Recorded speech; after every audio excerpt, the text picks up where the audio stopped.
Bro, we're not getting any notifications or anything. I don't know what's happening with TikTok. And I you gotta you you update it. updated. Wait a minute. You updated, right, Trot? You updated your phone. You updated your app, Trot. Yeah, I don't know when the last time I updated. You need to update. That's what's going on. You're not updating, bro. You have to update your app. Clear your cache too. Every time you don't update your app, we end up with all these glitches. Well, I mean, I could have updated. I don't remember if I did or not. I've updated before. I don't. No, Well, I you got. know. I'm just saying you have to. You got to update. You got to update every 5 minutes or what? No, you have to update every time there is they have a update availability. You have to update. Their policies. Also, do you clear your cake? A cake? You mean your cachet? Your cache. And the other Your thing cake. is, what's the caches? What is that? I never heard of that. It's in I've your heard of settings, cookies, but not free up caches. space. And you hit that button, and in there is clear cache, and you clear it. Or as Bill says, clear your cake. Whoever said that, I didn't understand a word because you were really low. Settings. Go in your settings, and then there's an option to free up space. You go in there, and then you'll see it. Then you just It'll say get rid of cake. Out. Bill, you gotta clear your it says your cake and coffee. Ceviche. Cake. I'm not bed yet. I'm really low. So. 7 cups of coffee. Say ceviche. I thought it was ceviche. That's how Bill says Ceviche and coffee. Ceviche and coffee. Bill says ceviche. He said ceviche. No, he says ceviche. He was saying ceviche. And I was like, it's ceviche. Ceviche. It's ceviche. It's ceviche. Yeah, he's making. Boy, Actually, I think everybody does sound. 205 in Miami, Dre. It's the bomb. The ceviche house, right there across the street from the stadium, the basketball stadium. Sure. Oh. Hey, Trot. You know that scripture we was reading the other day in Matthew? I want to say it's 24 or 22, where it talks about. We were talking about.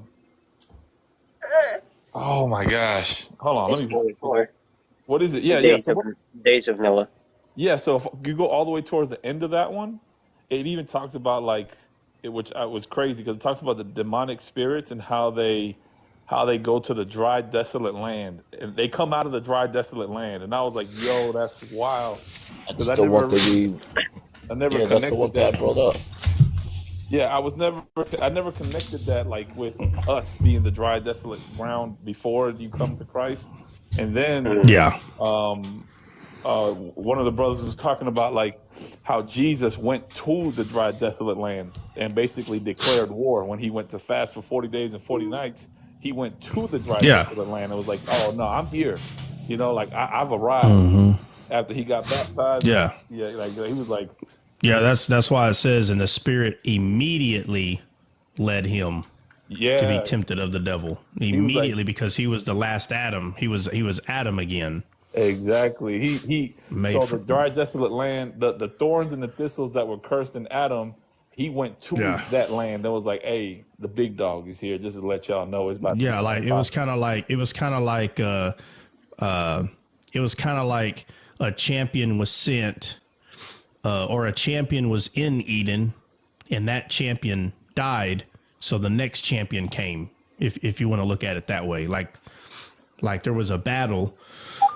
It's kind of like our nation sent out someone to battle. Gladiator. More like David and Goliath, bro. It was like David and Goliath. So the devil. Well, yeah, it's exactly. Well, first of all, it's exactly David and Goliath. David and Goliath better. Yeah, I like that. It's exactly David and Goliath. But for people to get a visual, it's like the movie. the movie Troy. Y'all ever seen that? Yeah. Troy, Yup, yeah. That's one that's of what I my was about favorites, to bro. say. So Brad Pitt plays Achilles, and so back then they used to have their best champion fight each other, and whoever won, the other king pretty much was like, dude, if your best champion can beat our best champion, which that was actually a very dumb way to do it, because you could have 50 champions and you just happen to have one champion. They got beat. Your other 49 could have beat their other 49, but they just did one. And Achilles fights this, just giant of a man, and he just like slaughters him in front of everybody, and it's kind of like that. Is there no one else? Is there no one else? Yeah, but you're talking about gladiators out there unaliving everybody, but basically Adam went to battle with the devil and lost, and then Jesus went and he won, and it was it was one-on-one. It was one-on-one, even though Adam was a man and Jesus was God. That's what makes the difference. That's the whole point. The whole point is man can do it, but God can. So it's not based on what you can do. It never was. It was always based on what God did. So yeah, so it's constantly, anytime you see land or soil, dirt, dust, earth, ground, all those words, it's usually talking about the good one or the bad ground, one or the other, and it uses all those words to talk about it. It's like a melody, like playing an instrument, basically. It does seem a little more clear when I heard everybody speaking right now, so. Oh man, I don't know where that thing's at. Yeah, you're sounding more crisp too. Yeah, everybody is. Benny ain't up here. I would test out his ghetto Dre Beat headphones he's got, his headset, but he ain't here right now. Let me see. Hey, if he's in the chat, he can have my spot. I'll jump down and listen.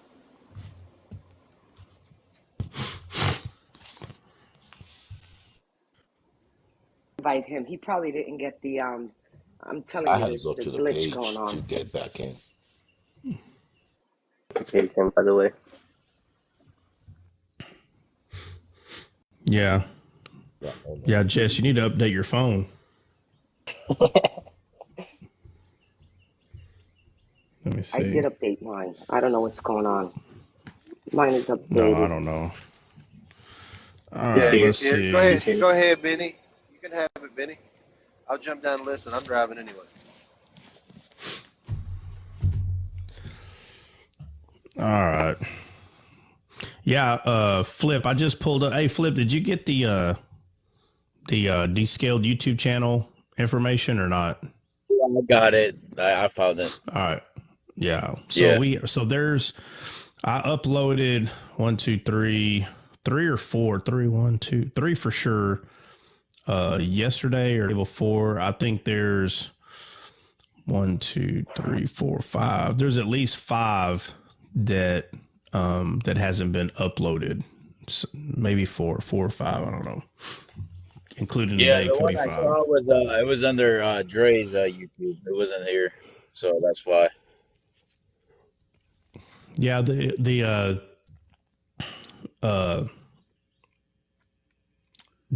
when did you make that Descaled? How long has that thing been running now? It's been at least I want to say at least 6 weeks or so. Has it? Okay. I think so. Yeah. So it hasn't been running for long, Flip. I don't know how you missed not getting the information or whatever. I don't know. But I mean, we've been promoting it for sure. Like we've been talking about the Descaled Flip while you over there inhaling Cali air. We've been talking about the new Descaled YouTube channel. Yeah. He's I've been driving and showing us the scenery. That's why he's been showing us scenery. Dre and Trot, have you guys thought about doing, like I see this guy do it, he does his live, but it's just him and his guests. Do the live on YouTube and play through TikTok. That's not a bad idea, man. I might run the YouTube channel while Trot's doing this. Yeah, because he gets a lot more viewers. That's harder than it seems. Do you still gotta upload it, or is it already uploaded? I don't know. No. He runs live, YouTube live, and goes right to straight to TikTok. I don't know what kind of system he uses, but yeah, I'm saying, is it gonna be automatically on his YouTube playlist once the live ends? Because that's like a cheat code. Yes, I know it takes a long time to upload the video. Yeah, because he's doing. That's why they do it that way. He's doing that way, so they don't have to upload it because it's already in there. Yeah, Trot, we need to do that, bro. That's a good idea. We need to run the YouTube channel simultaneously. Huh. Yeah. All right. Well, then we'll figure it out. We will figure it out. Let's see. TikTok plus YouTube.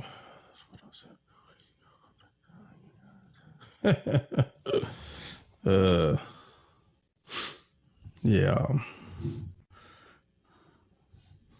All right, what y'all want to get into this morning? Let me see. Nope.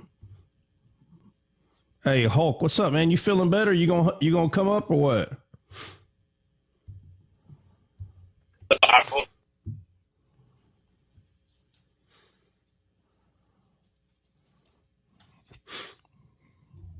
Hey, calling on Hulk.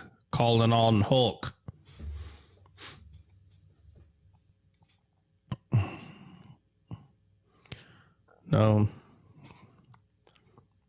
not really. All right, no worries.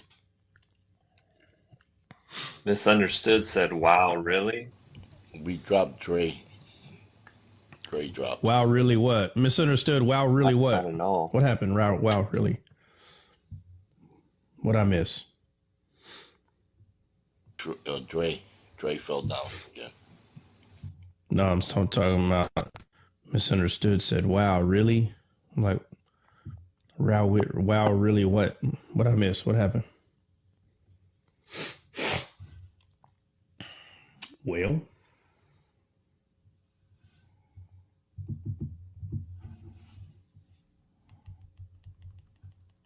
oh, she's talking about simultaneously doing the live on YouTube and TikTok. She said, wow, really? Because of that? Yeah, she's like, I said that. I told you guys about that 2 weeks ago. Well, I mean, we've all seen people do it before. It's not like we don't know that it's something that can be done. Like, nobody question, whether you can do that or not. It's just something that hasn't been done yet, and it doesn't mean that it was never going to happen just because we haven't. So, it's just little by little, when someone brings it up and then someone brings it up again, you just kind of one thing at a time, no big deal.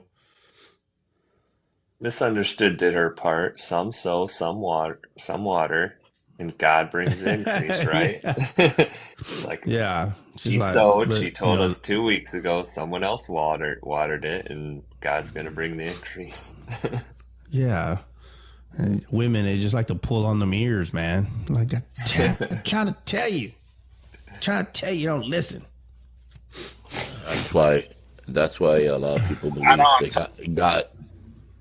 That's why a lot of people believe God is a woman, because they know another man wouldn't do this to another man. Uh, Bill, Oh Hush, my. Bill, open mouth, hush, insert foot, hush. and just don't I say knew anything else. Jesse would be the next one to talk after Bill. I just knew it. Yo, you two were going hard at each other last night. Yeah, last night was funny. That's what Puerto Ricans do. I know, you can't have two on a panel. No, yes, you can. You can actually have more than two. The problem is that unfortunately some of them got dropped when they were infants. Jesse's like, the problem is I'll be the never last one developed standing. well. Atoms are not well developed. Y'all. Empty cells, empty cells. All right, so. All right, let me see. Let me see, y'all. What's the address? Let's start with a Proverbs or a Psalms, and then we'll just kind of let it grow from. That would be the equivalent to a prayer, right? Oh man, you know, prayer. The more you mature in the Bible, the more your traditions will start getting offended, right? You know, I'll give you a perfect example on that. When they always say in Spanish, vamos a leer la palabra de Dios, en el Padre, del Hijo y Espíritu Santo. That they're always starting with they gotta say, we read the word in the name of the Father, the Son, and the Holy Spirit. It's just a tradition that they get into. Well, it sounds like a Catholic thing. Is what it sounds like to me. Yeah. No, but not a lot of people. It does. It's tradition, and it keeps. You said that it's a tradition. Beware of philosophy and doctrines of men. One of these days we'll all understand that. Well, either way. Amen. What? Say it in English. Say it in English. And the people of God say, "Oh man." And the people of God say, yeah. I guarantee you, there's churches that if you don't say that at the end, they're like, Pastor, we've been saying that for 25 years. And for you not to say that at the end of service, I'm telling you, man, like, guys, the word prayer literally means meditate. Meditate literally is prayer. Meditate on the word both day and night. That's praying, because the word is Christ. So even talking about God is prayer, right? This whole thing, we get together and build some cross over our face and our chest, and all these little things that are kind of like, sucking you into this idea that you're doing something holy with your physical body. Like, I mean, if that's what you want to do, you go right ahead. I mean, go right ahead, but be careful how you're trying to get other people to do something that they understand is not a need. Okay, there's a lot of things that churches do that it's not a need. I don't have anything against a lot of pastors. Like nothing. No, I don't do the whole, this pastor, he's going to send you to hell and all this. Like people talk real bad about Joel Osteen and, all these guys that talk bad, I don't see them loving them. I just see them, Doesn't stick to me, baby. I'm still having a great day. Having a great day. But, he picks up the Bible and he's like, this is my Bible. And what does he say? He's got the, I don't know, like, this is my Bible. He said, this is my Bible. I can do what it says I can do. This is my Bible. Yeah. Don't preach out of. Oh, I'm sorry. Well, anyway, he holds it up and, okay, first off, if you don't do that, I mean, what, I guarantee you there's young kids that started doing that with him or somebody else. And then now if you don't do that at your church, you'll be like, hey, is there a reason why you don't hold up the word of God and make sure you proclaim to the world that you believe in God? I mean, man,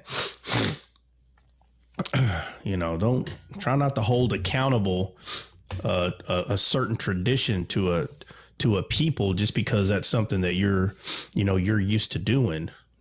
So Those are in his case. I'm not saying right, but it's a gimmick. They use these little gimmicks to make them different than others. You understand what I'm trying to say? yeah.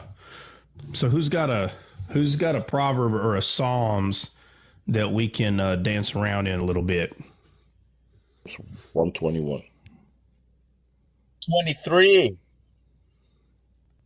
Nah, go ahead. Let's hear it. Psalms 119, verse 105. I'm just waiting for somebody to read something. I'm just trying. The Lord, Thy word is a That's lamp Psalm unto 1. my feet. Oh, thy word is a lamp unto my feet and a light unto my path. Psalms 119, verse 105. Amen. Hey, Gray, why don't you read the whole 119? Oh, my Lord. We already did that. But you want me to recite Psalm 23 or what?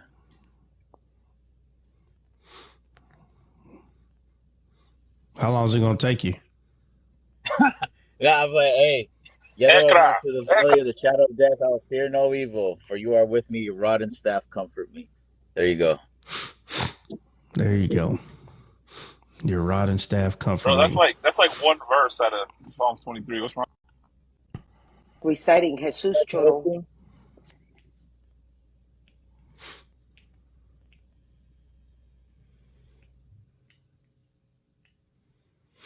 Well, the Lord is my shepherd. That was my out as a little kid, man. When they be like, "Oh, you got to say a Bible verse," I'd be like, "Jesus wept." That was the one we were around to, right? Little pig. Hey, there's actually a verse smaller than Jesus wept. Which one's but that? It's not in English. It's either in Hebrew or Greek. I can't remember off the top of my head. So somebody help me out. You ain't got to look it up right now, but CJ, Google it. Oh yeah, Google it. Let me see. I might be able to Google it. Let me see. Yeah, it's just not in English. Let me see. I'll try to see.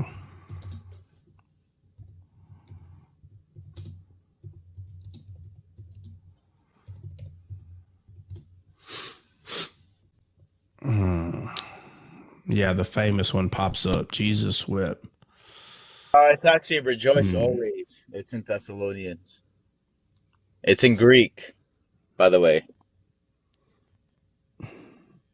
Yeah, but it has to be one word then. It can't be two words because Jesus wept is two words. Right. So how do you say it? Yeah. I don't know how to speak Greek. Blah, blah, blah, blah. I don't know. Hey, Jessica put it. Hey, hold on, Flip. You can't speak Hebrew either, but you be doing that. Yeah. Hey, Hebrew is easier than Greek. Hey, let me see. What'd you say it was? Thessalonians, what was it? He said letter. First Thessalonians 5:16. 1 Thessalonians 5:16. All right. I don't know if that's it or not, but I know it's in the original language. It makes it shorter. It ain't in the English. 1 Thessalonians 5:16. Is that what you said? Yes, sir. Let me see. 1 Thessalonians 5:16. Rejoice evermore. All right. So is it going to be rejoice or evermore? Let's find out.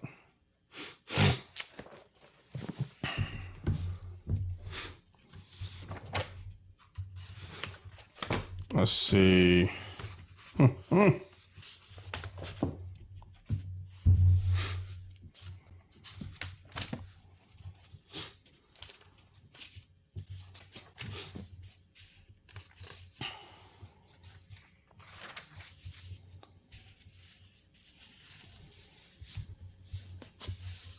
All right, so that reads it's an imperative statement. So that means it's a command that we got to rejoice always. Wow. Yeah. Let's see. Bro, you never sung the song in Sunday school, Rejoice in the Lord always. Again, I say rejoice. Bro, we sung that song forever, bro. Yeah, I never went to Sunday school. I was gangbanging back then. Oh, okay, yeah. So you ask a lot of guys that were gangbanging, say, hey, what'd you do? He's like, oh yeah, gangbang. They stole a lot of Skittles, a lot of bubble gum. They're gangbanging. They want to shoot nobody. Ain't nobody charged with murder. They were gangbanging everybody. They were just wearing a lot of red for no reason. Yeah, that's what they were doing. All right. 54-63. Let's see. 54-63. 54-63.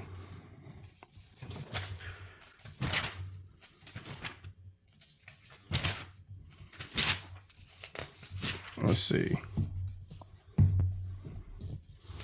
54-63.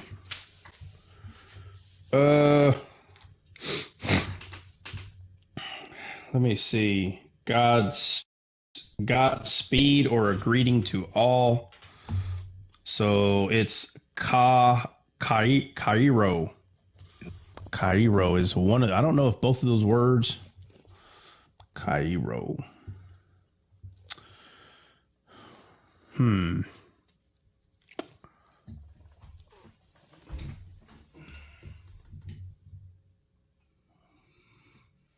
16. Evermore. Oh man. Hey, when I do that. All right. I mean, y'all can talk about something. Why is everybody so quiet? Yeah, rejoice is Cairo. We're not used to talking, bro. What you talking about? Yeah, right. Yeah, right. Hey, that whole situation that we talked on the phone yesterday, that just hit the fan, bro. Oh my God. What's that? That situation me and you and my family member talked about, that thing hit the fan, bro. Oh. It went crazy, boy. Oh, it did? Yeah, but at least Yeah. we're like Pontius Pilate, hands washed, ain't got nothing to do with us at this point. Yeah. Yeah, 100%. Hey Dre. Yeah. Is your mom becoming descaled now? Or is she still law? Oh man, she little by little she's coming descaled. I introduced her to trot, so we'll see what happens after this. Listen to this. He's like, I have done passed her on to you. We calling Trot in the middle of the night. Hey, I was reading this. What do you think about this? Oh man, she's gonna go off. She's gonna go off in Spanish. She's gonna go off in Spanish on me. She's gonna be like, oye, try ¿cuál es el número del amigo tuyo que es herético? Para hablar con él otra vez. Quiero hablar con el herético otra vez. I messed up yesterday when I met her yesterday. I messed up yesterday. I was like, I said, hola. And she was probably like, oh, that's it. And she's like, you said that pretty good. I said, I've said that a few hundred times. I said, I got that one down. I tell you, man, you tell somebody you know Spanish, oh my Lord, you messed up. Like they literally just took that 100% literal. You better not say you know Spanish. Matter of fact, you better say you don't know it. I don't care how much you think you know. I told my mom's Trot's last name. I said, don't get fooled though, because he don't speak no Spanish now. Yeah. I was like, hey, hola. She's like, hey, that was actually pretty good. She's like, there was even an accent in there. I was like, yeah, I said that a few hundred times already. That's very common when Latin, the ones I went to college with and that are from Texas, they all spoke perfectly English and their parents spoke Spanish perfectly, but the children, none of them learned it. Do your parents speak Spanish or no? No. Oh, okay. So you Dre, just have the last name. Yeah, well, I Dre. mean, Tammy said, just like you did with her, you passed her to Trot. do what? Tammy said that's what Dre did with her. He passed her over to you. Oh, I see what's going on. Oh man, listen, my mom's a tough cookie, boy. Yep, tough cookie. No, they're talking about Tammy. Oh, yeah. All right, let me see. I told my mom he spoke Nigerian too, except just one word, Apollo. Apollo. Yo, I had that word in my head all day yesterday, man. I was saying it throughout the whole day, all over the house. I don't know why, but I just kept saying it. Everybody in the house was looking at me like, what's wrong with you? Yeah. The crazy thing is it's like a change of your voice to make it between a frog and a brain. So it's like Opolo and Opolo. So like there's Yeah. a little gap there that makes it a frog or a brain. So I can imagine Yeah. Trump going crazy, like, bro, that's the same word. What are you talking about? When they first, hey, and you got to understand, I hadn't studied Greek or Hebrew at this point, right? So the only language at this point that I kind of studied a little bit, and that's because I lived there for a little bit, was Arabic. But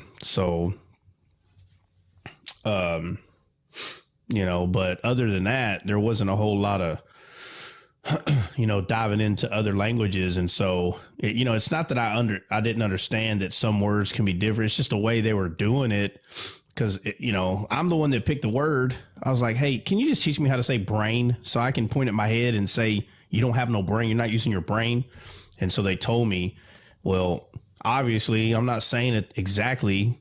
So they're hearing frog and, they play around so much. Like, how do I know that they're being serious? Like, cause you just, it's just the whole thing. I'm telling you, is so funny because the whole time they're being serious. They're not playing around, but because they play around so much, I couldn't tell if they were messing with me or what. So I had to go to one of the more mature guys and say, hey, I can't tell.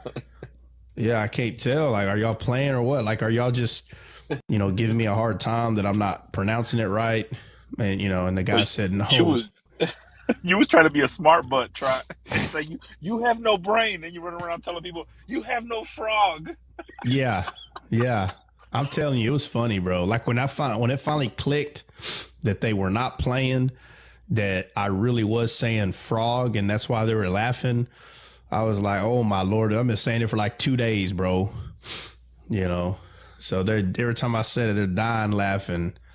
And that one guy was like, no, man, sometimes you say brain, but most of the time you're saying frog.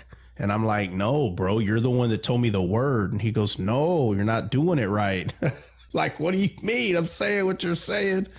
Yeah, so it's funny. Remember when Dre found it on that little app? You could hear them the way they say it. I was like, oh, bro, where'd you find that at? Hilarious, bro. It was too funny. Yeah. And the only reason we found out was because that guy from Nigeria was up here at that time, and he was like, no, that's not how you say that. There was somebody from Nigeria up there? Remember? Yeah, that's how we even got into it. It was on our live. I don't remember. I can't. Nigerian guy, yeah. Because he was like, wait a minute, Nigerian. yeah. I know the word. And then he was like, no, I don't think that's how you say that. And then I had to go look it up. Yeah. No, I don't know. I think it was you questioning me I think you were calling me out again on that I was lying or something. No.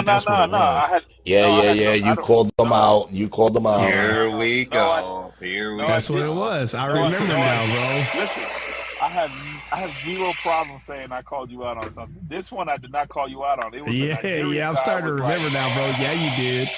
No, I didn't. Yeah, it was that that Nigerian guy. Yeah, Nigerian dude was up there, and he was like, where you from? And he said Nigeria. And then that's when you told the funny story about being over there.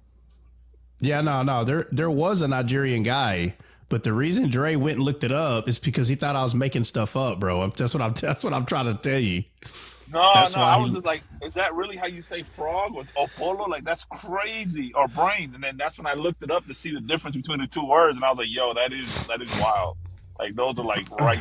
It's just a change in enunciation, but it's literally the same word. Like the Yeah. two dots They are on top instead of on bottom. look at what that Daniel Yeah. McLovin said. Try be lying. He don't like it when I come on his show, bro. Be calling him out selling that fool's gold. You be selling that. You be lying about your fool's gold, bro. I watch it, bro. I got a keen eye. Got that fool's gold. I told Daniel Trout one day. I said, if it's true, everything you're saying about Trump, we're all gonna have to come to him and say, we're sorry. We're sorry. We're gonna have to come to what? To Daniel and say, Daniel, man, you were right. We're sorry. Forget it. Trout. Sorry Just about throw what? me I out. missed it. Forget it. I thought you said you Oh, went you to his gotta lives tune in and to you Daniel's Probably an live. He antichrist talks joke. about 45 being the antichrist, but if 45 turns Oh, into I didn't know 47, that. Oh, you didn't know yeah, that? You didn't know that? No, I didn't 45 know he live. called. No, so that's why I'm saying I have no idea what you're talking about. 45 is the antichrist in his live, and if 45 turns into 47, we're screwed. Man, if I got paid for how many times people said this president and that president is the Antichrist, I would be the richest person alive. Bro, every president. He's been kind of like the closest to being able to say that he is. Not that I'm saying that he is, because of certain things that have happened, but I just think that's far-fetched. And his name is Oh, Little you know Horn. what? Hold on. I just figured out. He's the little horn. He's the little horn. I got Daniel mixed up with David. My bad, Daniel. I thought you were the guy that sells all the gold and the silver. That's what I was saying. That's why Jess was talking about. My bad. Yeah, no, that's a different dude. Yeah, man, you confused. He hasn't commented. He's like, wait, what? Fool's gold? He's like, what? He's like, fool's gold. He's like, are you talking about what I... Yeah. Disrespect. Like, are you talking about what I spread spiritually? Jeez. Yeah. He's like, hold on. Wait, Satan's merchandise? Yeah, Satan's merchandise. How dare you? I talk about Revelation all the time. I'm so offended. Yeah, he heard me say fool's gold, and he's like, oh, really? Oh, so you want to get spiritual? We're going to do a spiritual dance-off. Oh, hey, I saw... talk about, like, being hairy and being naked. That was a good topic. Do what? Yesterday, y'all were talking about being hairy and naked, you know? That's a good... Yeah. That was a good Yeah, topic. hey, You might listen, want to expound on it's that, Flip. Flip, that's why monkeys have more faith than we do, because they're the original primate. They're in they're in their original state, bro. Well, if you let science tell the truth, Adam was a monkey, and when he ate the fruit, he lost his faith and he became a man. He became a man. We got over the edge today. Definitely, we got over the edge. Oh my Lord! What happened? What happened was. Oh, I went back to my original state for a moment there. My bad, y'all. Oh, hey, you were being soberly minded. Yeah, that's right.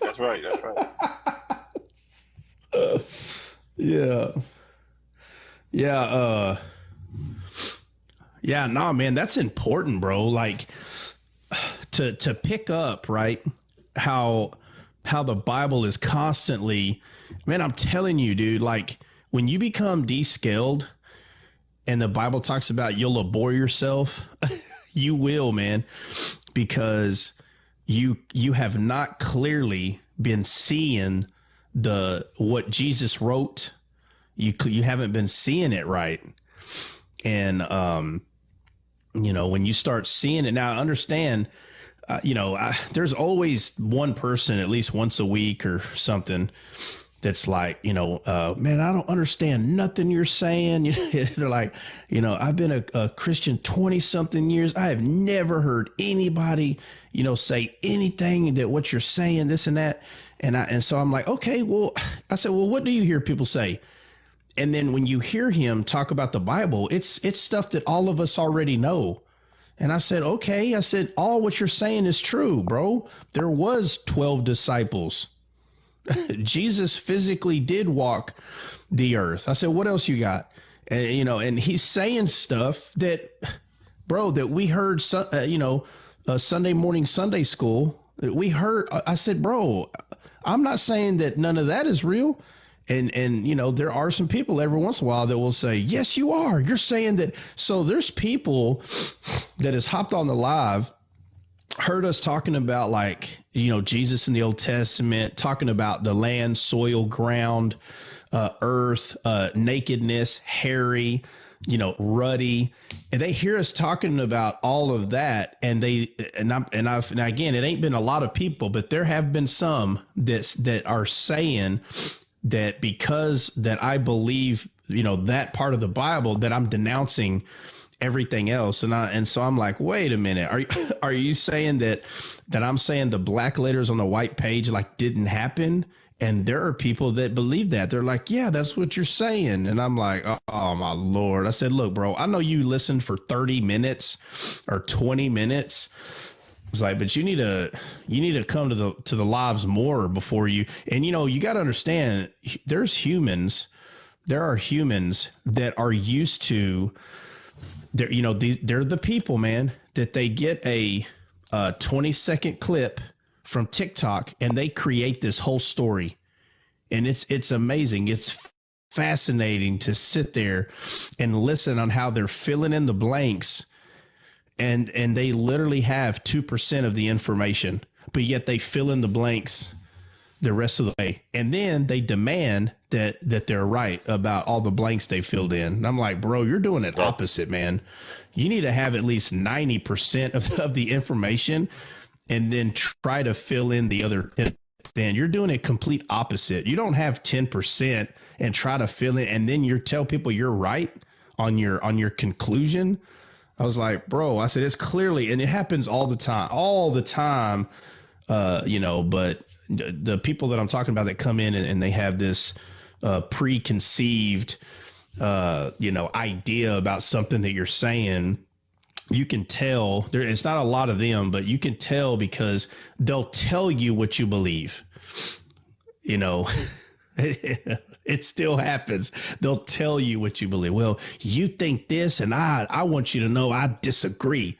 And I'm like, well, clearly you have no idea how I view, and you literally just came up to me saying that you know exactly how I view, things on this topic. And I'm like, clearly you don't at all, because me and you ain't sat down and talked about it. But that's always gonna, the red penners are always gonna be out there.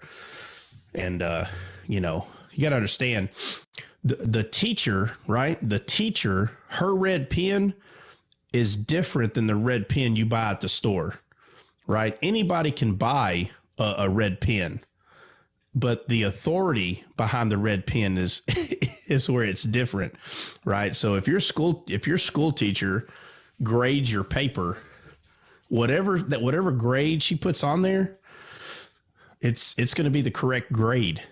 But if your buddy next to you grabs your paper because he got a red pen at Walmart, his pen doesn't have any authority. So when you hear me say red penners, I'm talking about, they're my buddies sitting next to me, and they're just doing their own thing, because just because you pull out a red pen to quote unquote correct somebody doesn't mean you're correct.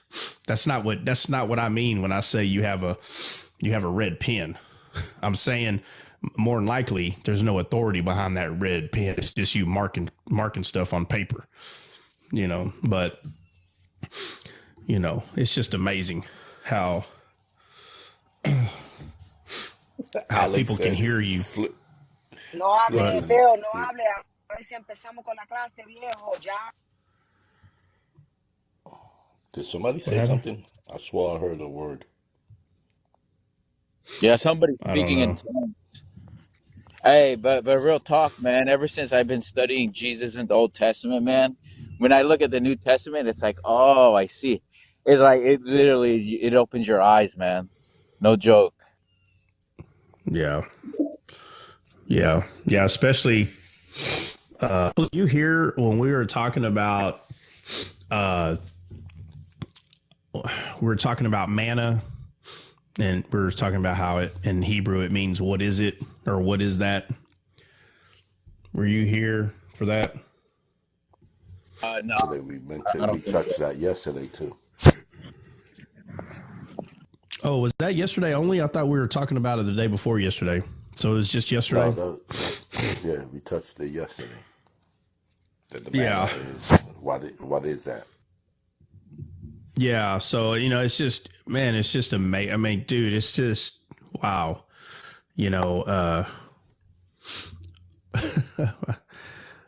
Can you imagine? Can somebody pull that up where it talks about how the manna arrived?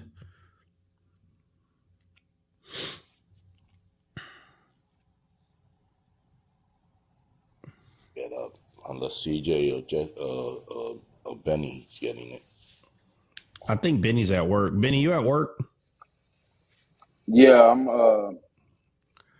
What are we looking for? I'm looking at it. I can help now. For it right now. CJ, you babysitting?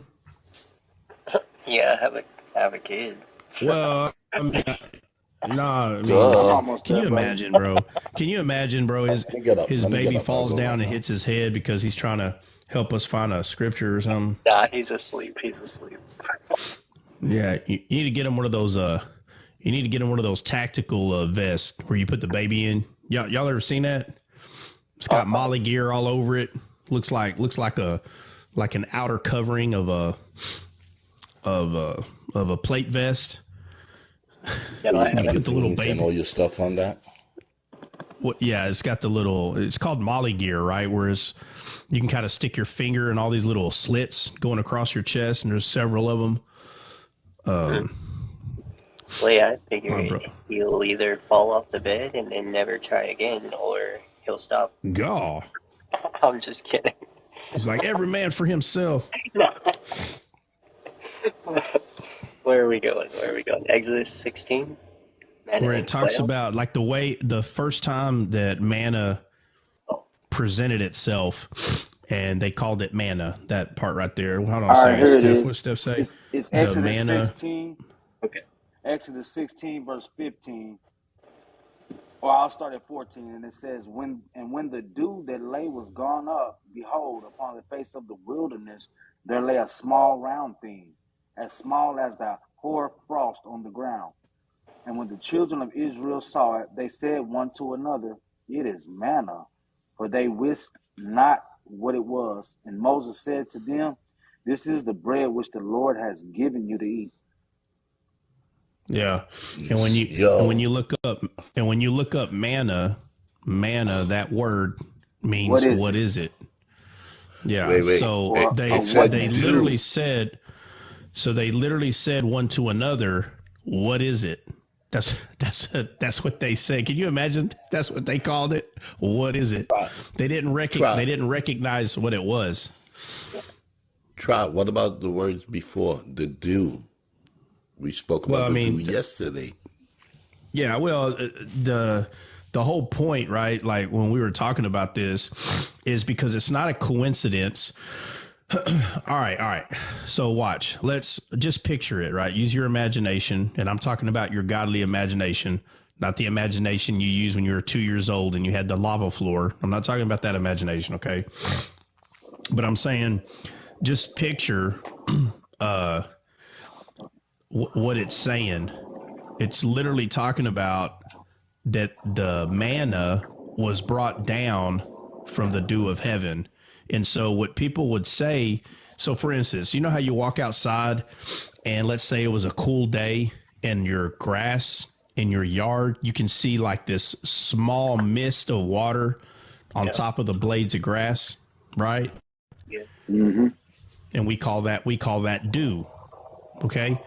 And so when people read that word, that's what they picture. They think the Bible is trying to only describe to them that there was dew there. That's all they see. They don't understand that Jesus is is writing a certain way so you can understand what's being said in a spiritual sense. So in real life, whenever these wafers, whatever you want to call it, whenever they were presented, they're there with dew.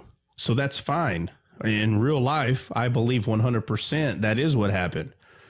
That they were picking these things up and there was dew everywhere. 100%. I believe it. But the spiritual notation behind that is that the dew is the living water. and these pieces of quote unquote manna, right? We'll just use that word, but these wafers, this bread was brought down from heaven is spiritually what's being said here, right? Because it came from God. And so when you're not able to put it together, that the dew is not just trying to tell us that the children of Israel or the Hebrews, it's not trying to tell us that they saw the manna hidden like in the dew. Hold on a second. Bring Dre back. You guys want to see something freaky? It's kind of scary right there if you say it like that. Do you guys want to see what people get involved in and what we're up against? Okay, put me on the big screen. No, this is what we're up against, people. A lot of people don't realize this is, and I live in South Florida. This is what people do, man. It's like they make a lot of money off of it.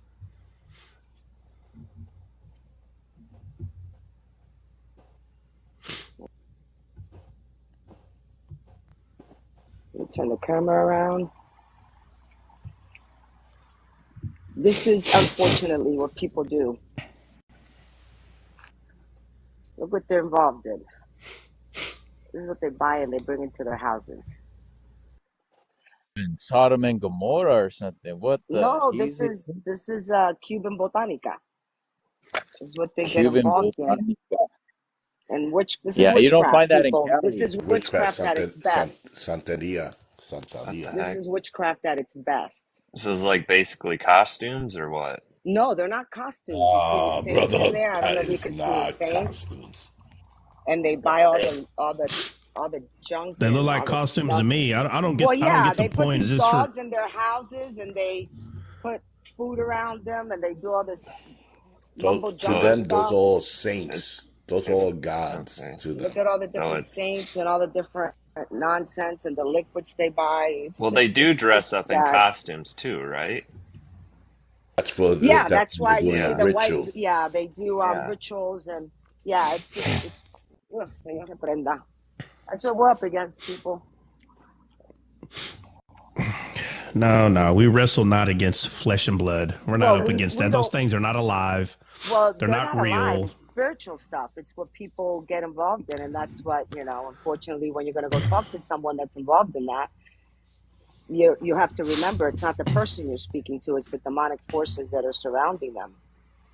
Yeah, but what we do is we pull down those thoughts. We take them captive, right?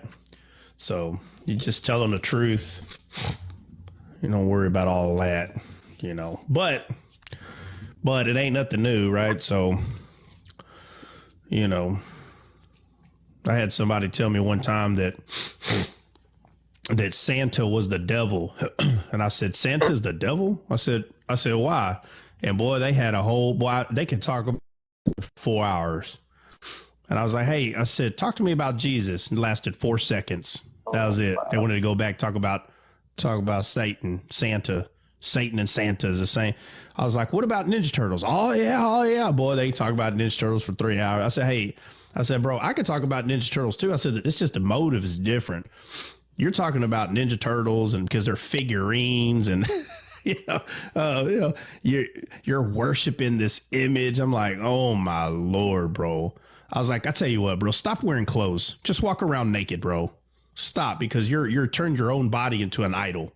I mean, the lines that people cross. I said, when you play with that, it's kind of like if you go up to someone's house and and you put on a white glove, right, and you walk around their house, and they don't know it, but you're looking for dirt. And finally you come up to them and you go, look at all this dirt. You got dirt here, da-da-da-da-da. And you're like, oh, really? Okay. And you go to their house, and let's say their house is almost perfect, bro, immaculate. But I tell you what, you take that white glove and you rub hard enough, you're going to find dirt everywhere in that house. And so this is what people do, and they don't realize it. You know, they see how much dirt everybody else has, and they don't realize physically, no matter how physically clean you claim to be, you're not as clean as you're saying. You're lying. And so the problem is when someone does have a lot of quote unquote dirt, okay, and I'm talking about physical dirt in the house, I'm not speaking in metaphors, when they know that their house is real messy and they walk into someone else's house looking clean, what I'm saying is lying there. See, your standard, right? I'm talking about the dirty person. Your standard is real low. The other person has a higher standard than you. But there's always someone that has a higher standard. Always. It never stops. So if man has a, well, let me say this real quick. So man too has a cleaner house. It's very simple for him to go to the dirty house and point the finger and say, hey, bro, like, well, you know, you need to clean this and do that. But man, too, there is always someone that can walk into that person's house. And I'm talking the third man now. Right now, I'm bringing in number three. Number three come in and say, oh, my Lord, bro, your house is disgusting, because the line of the standard is different with everybody else. And this is the kind of stuff you see me, I just away from it, because this is why Jesus came. You know, he came because the standard that they had was Moses's physical law that was given to a physical people to tell everyone to physically behave. The law was not given to tell people to spiritually behave. It's not what it was given to the flesh to behave. So when Jesus came, he literally, even the people that was teaching this, he told them, oh, just so you know, I know you're telling everybody that when they physically break the law, they break the law, but I'm telling you, even if you think about it. So there is no higher standard than Christ. He's the highest standard of them all. And he broke it down to even if you just think it. And now at that point, everybody's theology, belief, all of it crumbles at that point, because he took it to the highest standard. What people do is, you know, they find figurines in someone's house or this, and it's real easy to point those things out. But I'm saying all that to this, it's our imagination, right? And it's something that's not tangible, right? The imagination is not something you can grasp or look at with your physical eyes. You can't see it. Only God can see it. And so that's where the battle is at. The battle is in the imagination of the person. And so you have to get them to see things different. And, you know, obviously that's not always easy, but Alex, they find monitos. Yeah, bro. That's exactly what I'm talking about. Point phone calls. I'll drop. No, Big, stay there. I'll drop for Dre. I'm gonna drop down because I gotta take care of some calls today. Okay. Love you all. I'll be listening once I finish. God bless. Hey, Bill. Oh, he already. Bill. Yeah. Apollo.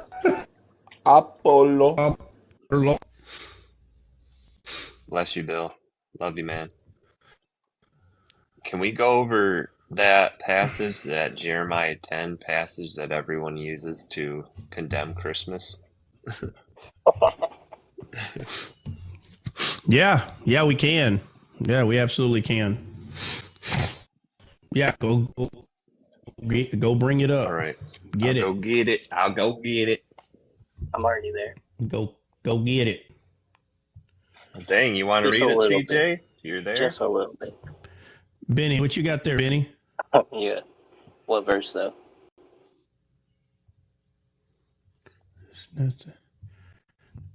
Okay.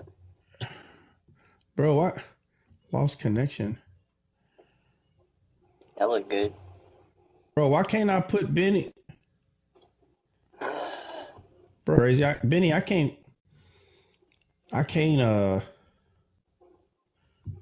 put you on the. Can't put him on the big screen. There we go. There we go. Yeah, I couldn't do it for. Okay. The heck?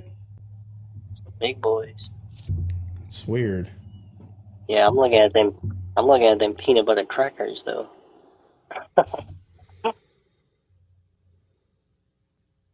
The process,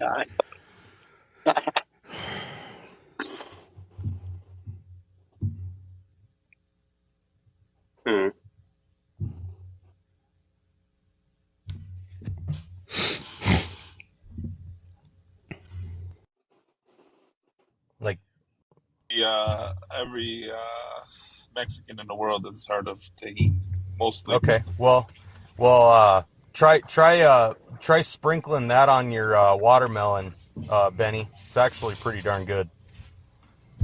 Yeah, I see people sprinkling it on their fruit. I can't mess my watermelon up, man. You can't add anything to watermelon. Yeah, but have you tried it though? Yeah, have you tried it yet? You got to try it. You can't knock it before you try it, bro. Listen, in my imagination, Well, just okay. Let me rephrase. Take a little square of watermelon, sprinkle a little bit, not on the whole thing, just on the one square, and just try it. If you don't like it, then don't do the rest. Nasty. It's like nasty, bro. It's like a sweet and sour. I trust me, I get it. It's like pairing food, right? Back in the day, they didn't have social media, so they had to do something. So they paired food with everything. They tried everything, right, to spice things up in life. And so one of them was, ruining a sweet watermelon with salt. But I'll say this: I've tried it. And I think it's just an acquired taste. I just can't do it. But I have a cousin. That will, like, if we go get a snow cone, we're from Texas, so we do snow cones down here. But anyway, we go get a snow cone. They will get this pickled. I can't even really explain. It's a snow cone, but there's like pickled juice on it and like tahini, and I'm like, what in the world? Like, bro, man. I mean, we're talking like on another level. I can't even imagine. Like, I don't know where that idea came from because it tastes gross. But a pickle inside of a snow cone, like it's a cherry snow cone with like chunks of pickle in it. Do what? What happened? That's gross, Troy. Nah, it's sorry. not bomb, bro. It's That's an acquired taste, bro. It ain't bomb. It's an acquired taste is what that is. Like, it's something you have to like force yourself to start doing, or you grew up doing it or something, because it'd be like telling someone in Texas when they eat pizza not to put ranch on it. Bro, ranch on pizza is a big deal out here in Texas. Now, a lot of like real Italians, bro, they're not going to ruin their pizza by putting ranch on it. They want to taste the pizza. So putting ranch on pizza, that's an acquired taste too. There's people out here in Texas, they put ranch in their cereal. You hear me? Like, ranch is the thing. Tahini is to like a Hispanic population, but what? I love pizza 10. With my ranch, bro. Yeah, absolutely. All right. Jeremiah 10, you ready? Yeah, Jeremiah 10. Yeah, read it. Alrighty, here we go. Hear ye the word which the Lord speaketh unto you, O house of Israel. Thus saith the Lord, learn not the way of the heathen, and be Be not dismayed at the signs of heaven, for the heathen are dismayed at them. For the customs of the people are vain. For one cutteth a tree out of the forest, the work of the hands of the workmen with the axe.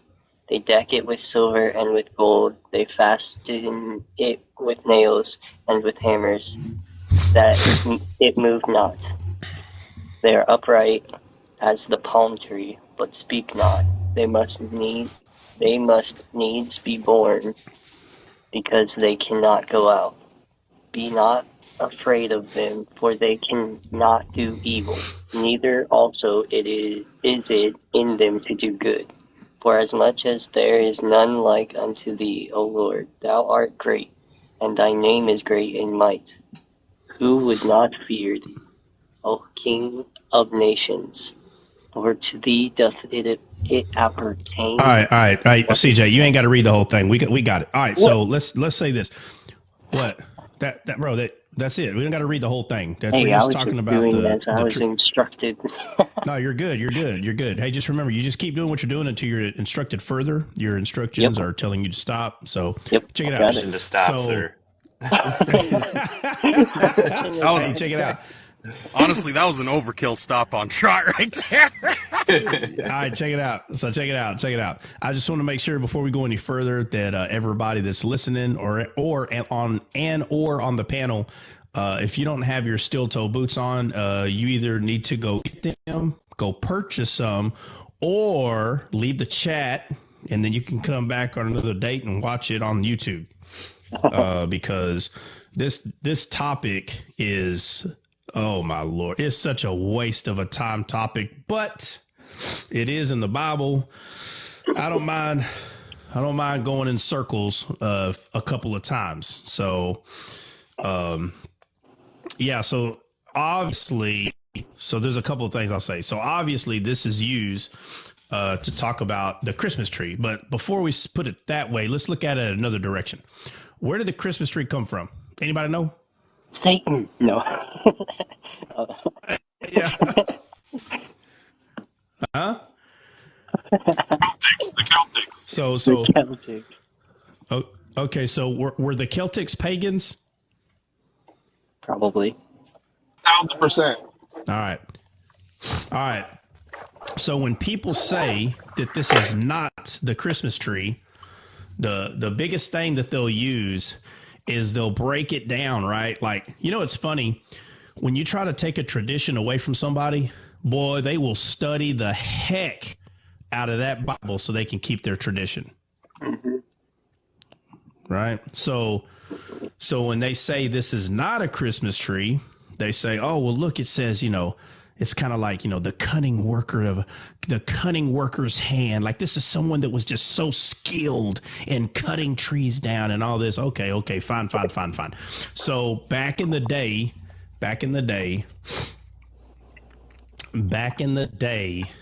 and there's several different ways to explain this, talk about it, study it, and all this jazz. I'm telling you, Trinity, oneness, we need to throw Christmas tree in there. Yeah, people will not let go of their Christmas tree. Easter. All right. So back in the day, we'll just make it real simple, man. Okay. Pagans, real simple. Heathens, pagans, they used to cut trees down and they would, just like it says, they would decorate it in gold and silver, and they would conduct a type of art to the tree. So it didn't look like a tree when they were done with it. Okay. Now everybody knew it was a tree, but it represented, again, these are pagans. So if you don't understand how the pagans were back in the day, you need to go look at that, because it was kind of like whatever they chose. I'm sorry, but that's pretty much. So whatever God that they figured, it could be a guy that has, 12 kids, and he'd make his tree look like a male genital. That's what he'll make his tree look like. And of course, in order to do that, you have to go get someone that knows how to make it look a certain way. And, everybody had different gods and different, like, so like if there was somebody that was probably like a good writer, his tree would look like maybe a pen or something, but it wouldn't just look like a pen. Like, bro, these things were crazy looking. The point is, they grabbed someone that knew how to like be crafty with wood art and all this stuff. And they did decorate it with gold and silver. And they did fasten nails at the end so it didn't teeter or totter, like fall down. So eventually, a lot of these pagans got saved. And they didn't want to let go of their tradition. So no matter how much you don't like it, this is 110% talking about a Christmas tree. 110%, regardless if you go find a crafty person to make your tree more pretty or not, it's decorated in gold and silver. So a lot of these people, a lot of pagans, like when you go read some of their books and you kind of just try to get an understanding of what it is they're talking about, they have a tree too in their story. Some of them, it says like a life tree of life. Like they have this idea that there's this tree, right? Like this great tree. And then in other areas, you don't see the tree so much, but in some you do.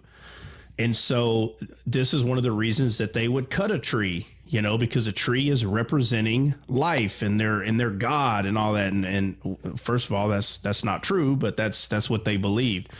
And so they didn't want to get rid of their traditions. So what they did is they said, okay, well, this is going to be our new God. And so they didn't mess with the tree. They left it alone. But the truth is, we have a tree of life that needs no decoration from us. It doesn't have to be told where to go or dragged. It doesn't have to be in our house in a physical form. So if you don't understand that this cutting down the tree, sticking it in your house, decorating it to make it look beautiful, my tree of life don't need any decoration from me. So if you don't understand that is 110% where I don't care what pastor is trying to break down how a super crafty man, it was not a tree, my friend. It was cut out of the forest. It was drug into their house. And I don't care how you twist it. The only difference now is the pagan part, that they're worshiping this different God. They stopped doing that. And so they used this and they said, hey, well, we're going to celebrate this new God, Jesus. And but they didn't want to let go of their tradition.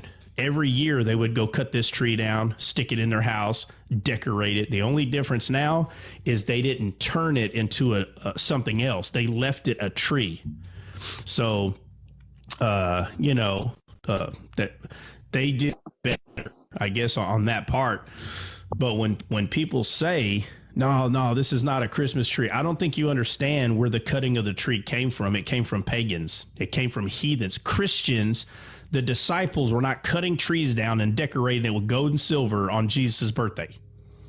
Okay, and so when people say, wow, you don't know that, listen,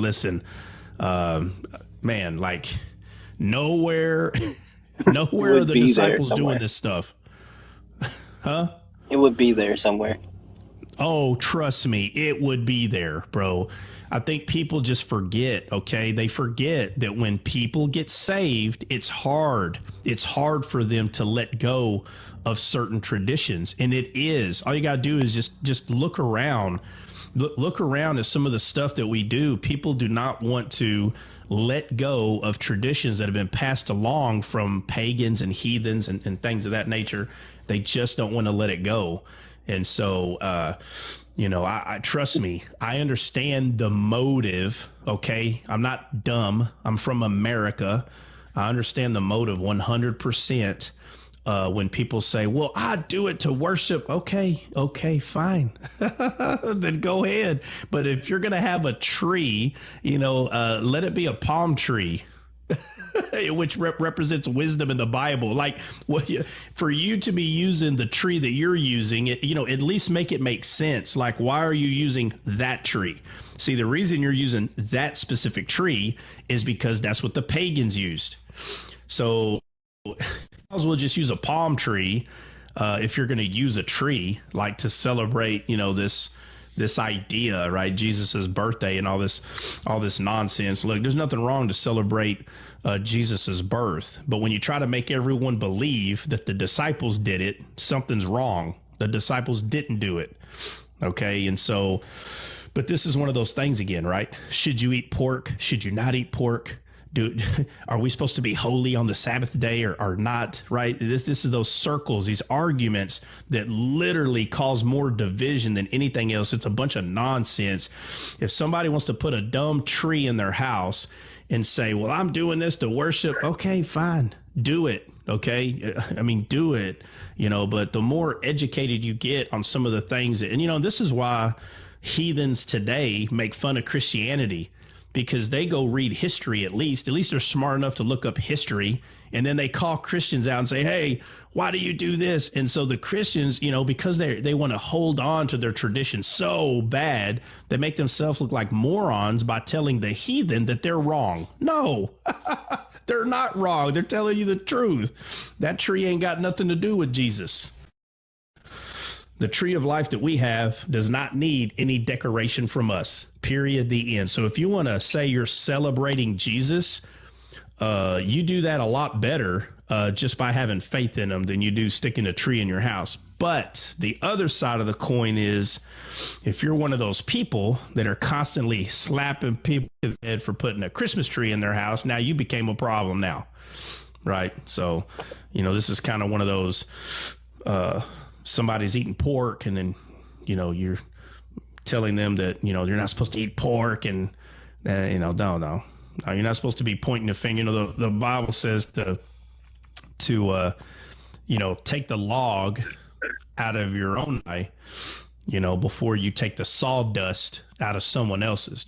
Everybody always notices little bitty specks of dust in someone else's eye, but boy, they sure don't pull out that 2,000-pound log sticking out of their own eye. They leave that in there, but they sure will pull yours out, so who was it that brought this up? Who wanted to talk about this? The Christmas. I was curious if there were shadows of Christ in it, but now he doesn't want to talk. Well, just to be clear, you're not condemning people who do that, right? No, this is the same attitude again. Because some people are asking questions in the chat, like, well, my kids do it, or what about doing it with my kids? So I just wanted to put that out there. Yeah, no, like I said, right? So, all right, so let's go back to eating pork, right? And we know this is true, and it's true for everything. So what you're not supposed to do is you're not supposed to mess with someone's conscience. That's what you're not supposed to do. It's not easy all the time, but that's what you're not supposed to. There are people that will unalive themselves because they went against their own conscience. Now, that doesn't mean they're right. Do you understand? That doesn't mean that they have a good reason to unalive themselves. No. But to them, it's a good reason because they're hurt, because they went against their own conscience. And so the conscience of a person can cause them to believe things that are not true. And so everybody has to be where they are until they grow out of it. Right? They have to be there because that's where their conscience is. So if a man says that he doesn't eat pork, I don't care what the reason is, but I'm just saying, like, the Bible says don't eat it. And let's say you play a game on him and you're like, hey, I'm going to make some food. I'm going to put pork in it. And when he's done eating, I'm going to tell him he ate pork. Okay, so let's say you do that. And he's like, what? Oh, no, you got to understand, this man looks at pork like it's the devil. So then he goes and unalives himself because you mess with his conscience. Do you understand? That's what you did. You're messing with his conscience. So is it true? He's unaliving himself because he just ate Satan. But the problem is it's not true. So he's 100% wrong, but he still is going to unalive himself because that's how he views it. So you can't mess with someone's conscience. So if someone really believes that they're worshiping Jesus by putting a tree in their house, okay, they're 100% wrong. Okay. But when you start messing with people's conscience, you're becoming a problem. Okay. And you're becoming a stumbling block. It's actually you that's the problem now. So it's coming off judgmental. You know, everybody's on a different level, different understanding, you know. So for someone who's been playing around with Christmas their whole life, let's say they're 27, I'm just throwing a number out there, and they get saved, you know, yesterday. They got saved yesterday, and you're like, all right, we're going to take out all this heathen stuff, bro, calm.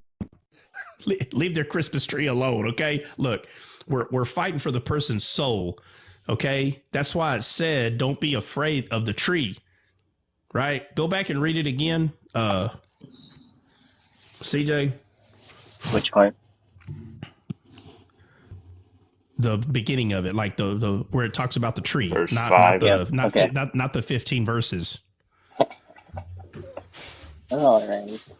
For the customs of the people are vain, for one cutteth a tree Hold out on. So the custom of the people are vain. It's vanity. Yeah. Okay. And when they say, but I'm doing it for Jesus, I'm telling you right now, that ain't got nothing to do with Jesus, is what I'm trying to tell you. It has nothing to do with him. The action of putting this thing up, decorating it with gold and silver. Pagans did this because they believed that this was their God. Don't you understand? That's why they decorated it. And you don't understand that something has been passed down to you that came from heathens, from pagans. Yeah. It's so easy. It's so easy to see. So continue to read, CJ. For one cutteth a tree out of the forest, the work of the hands of the workmen with the axe. Okay, so they cut a tree down in the forest. Okay, then they deck it with silver and with gold. Yeah, that's what they do with Christmas trees because it's being passed down. Go ahead. They fasten it with nails and with hammers that it move not. Right, so it don't fall down. Okay, go ahead. They are upright as the palm tree, but speak not. Okay, they speak not. So it's not a real God. Okay, Dan, next. They must needs be born, because they cannot go out, or they cannot go. Meaning they have to be carried. Okay, so what it's saying is this is not a real. It's not a real God. It doesn't walk. It doesn't speak. Right. It's not real. And so to this day, this tradition of men has been passed down because the people that got saved, don't you understand? Yeah. When pagans got saved, they received Christ, but they couldn't stop this practice. For anyone to say that this is not true, the only reason that someone would say that is because they are fighting tooth and nail for their stupid Christmas tree. Yeah. It's ridiculous, man. So listen to this next part. Be not afraid of them, for they cannot do evil. So, yeah. Right. And then this part, neither also is it in them to do good. Right. Okay. So, the question is, well, do we put the tree up or not? No, this is what I'm telling you. Stop asking people, can I put the tree up or not? Stop doing that to yourself. Here's the question. Do you want to put the tree up? That's what you need to tell. Do you want to put the tree up? So someone's like, well, yeah, I want to. Okay, so look, by yourself. Yeah, exactly. When you're alone, by yourself, ask yourself why. Why do you want to put the tree up? You have to be honest to yourself. You have to be honest. Ask yourself, does this have anything to do with Jesus? Yes, it does. You've been told that. But as a biblical truth, does it have anything to do with Jesus? Is Jesus the tree of life, or is the tree you got in your house that you decorated with gold and silver the tree of life? Who's the tree of life? I'm sitting there telling you, the more truth that gets into you, all these other things will be spit out. Okay. Right. But when you try to force someone to spit it out, now we're doing the complete opposite, right? It's the love of God that causes people to see truth, not the force, not the law. Stop. You better stop this. Listen, you don't mess with people's conscience. If someone is like, no, man, and they're trying to explain to you why it's okay. No. I don't need an explanation on why it's bad or why it's good. I don't need either one of them. What you have to do is you got to go study out yourself where these traditions came from, and you're going to see that it leads back to pagans. So now the question is this: if a pagan, a person that believes in other gods, if they told you, hey, your Bible's a lot like mine, and you're like, yeah, why? Why is that? Oh, because, whatever it is, they bring something up and they say, because of this. Are you going to pick up a new tradition from them? 99.9% of people are going to say absolutely not. So notice that you're not going to pick up a new tradition, but the reason why you're not going to pick up a new tradition is because you weren't raised doing it. But since you were raised putting up a Christmas tree, guess what? It's became your tradition. And so now, because it's your tradition, you'll fight tooth and nail to keep it. So what you have to do is, it's not about whether you should put up a Christmas tree or not. That's not what the topic is. The topic is, where did it come from? It came from pagans. So then now you have to ask yourself, why am I doing this then? Don't you understand that your ancestors were pagans? Who doesn't understand that? Does not everybody understand that? It's very important to understand that we are the Gentiles. We're not Gentiles anymore. Let me make this clear. Guys, you're no longer a Gentile.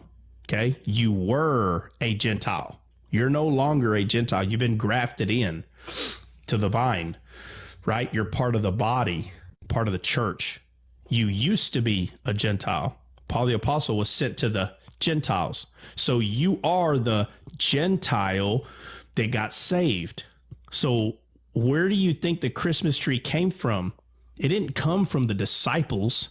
It came from your pagan ancestors. When are you gonna wake up and realize that if you were to backtrack to your grandparents, to their grandparents, there was a time where someone got saved in that era where they still did this stuff, and it continued to get passed down. Okay. And so yeah, what's up?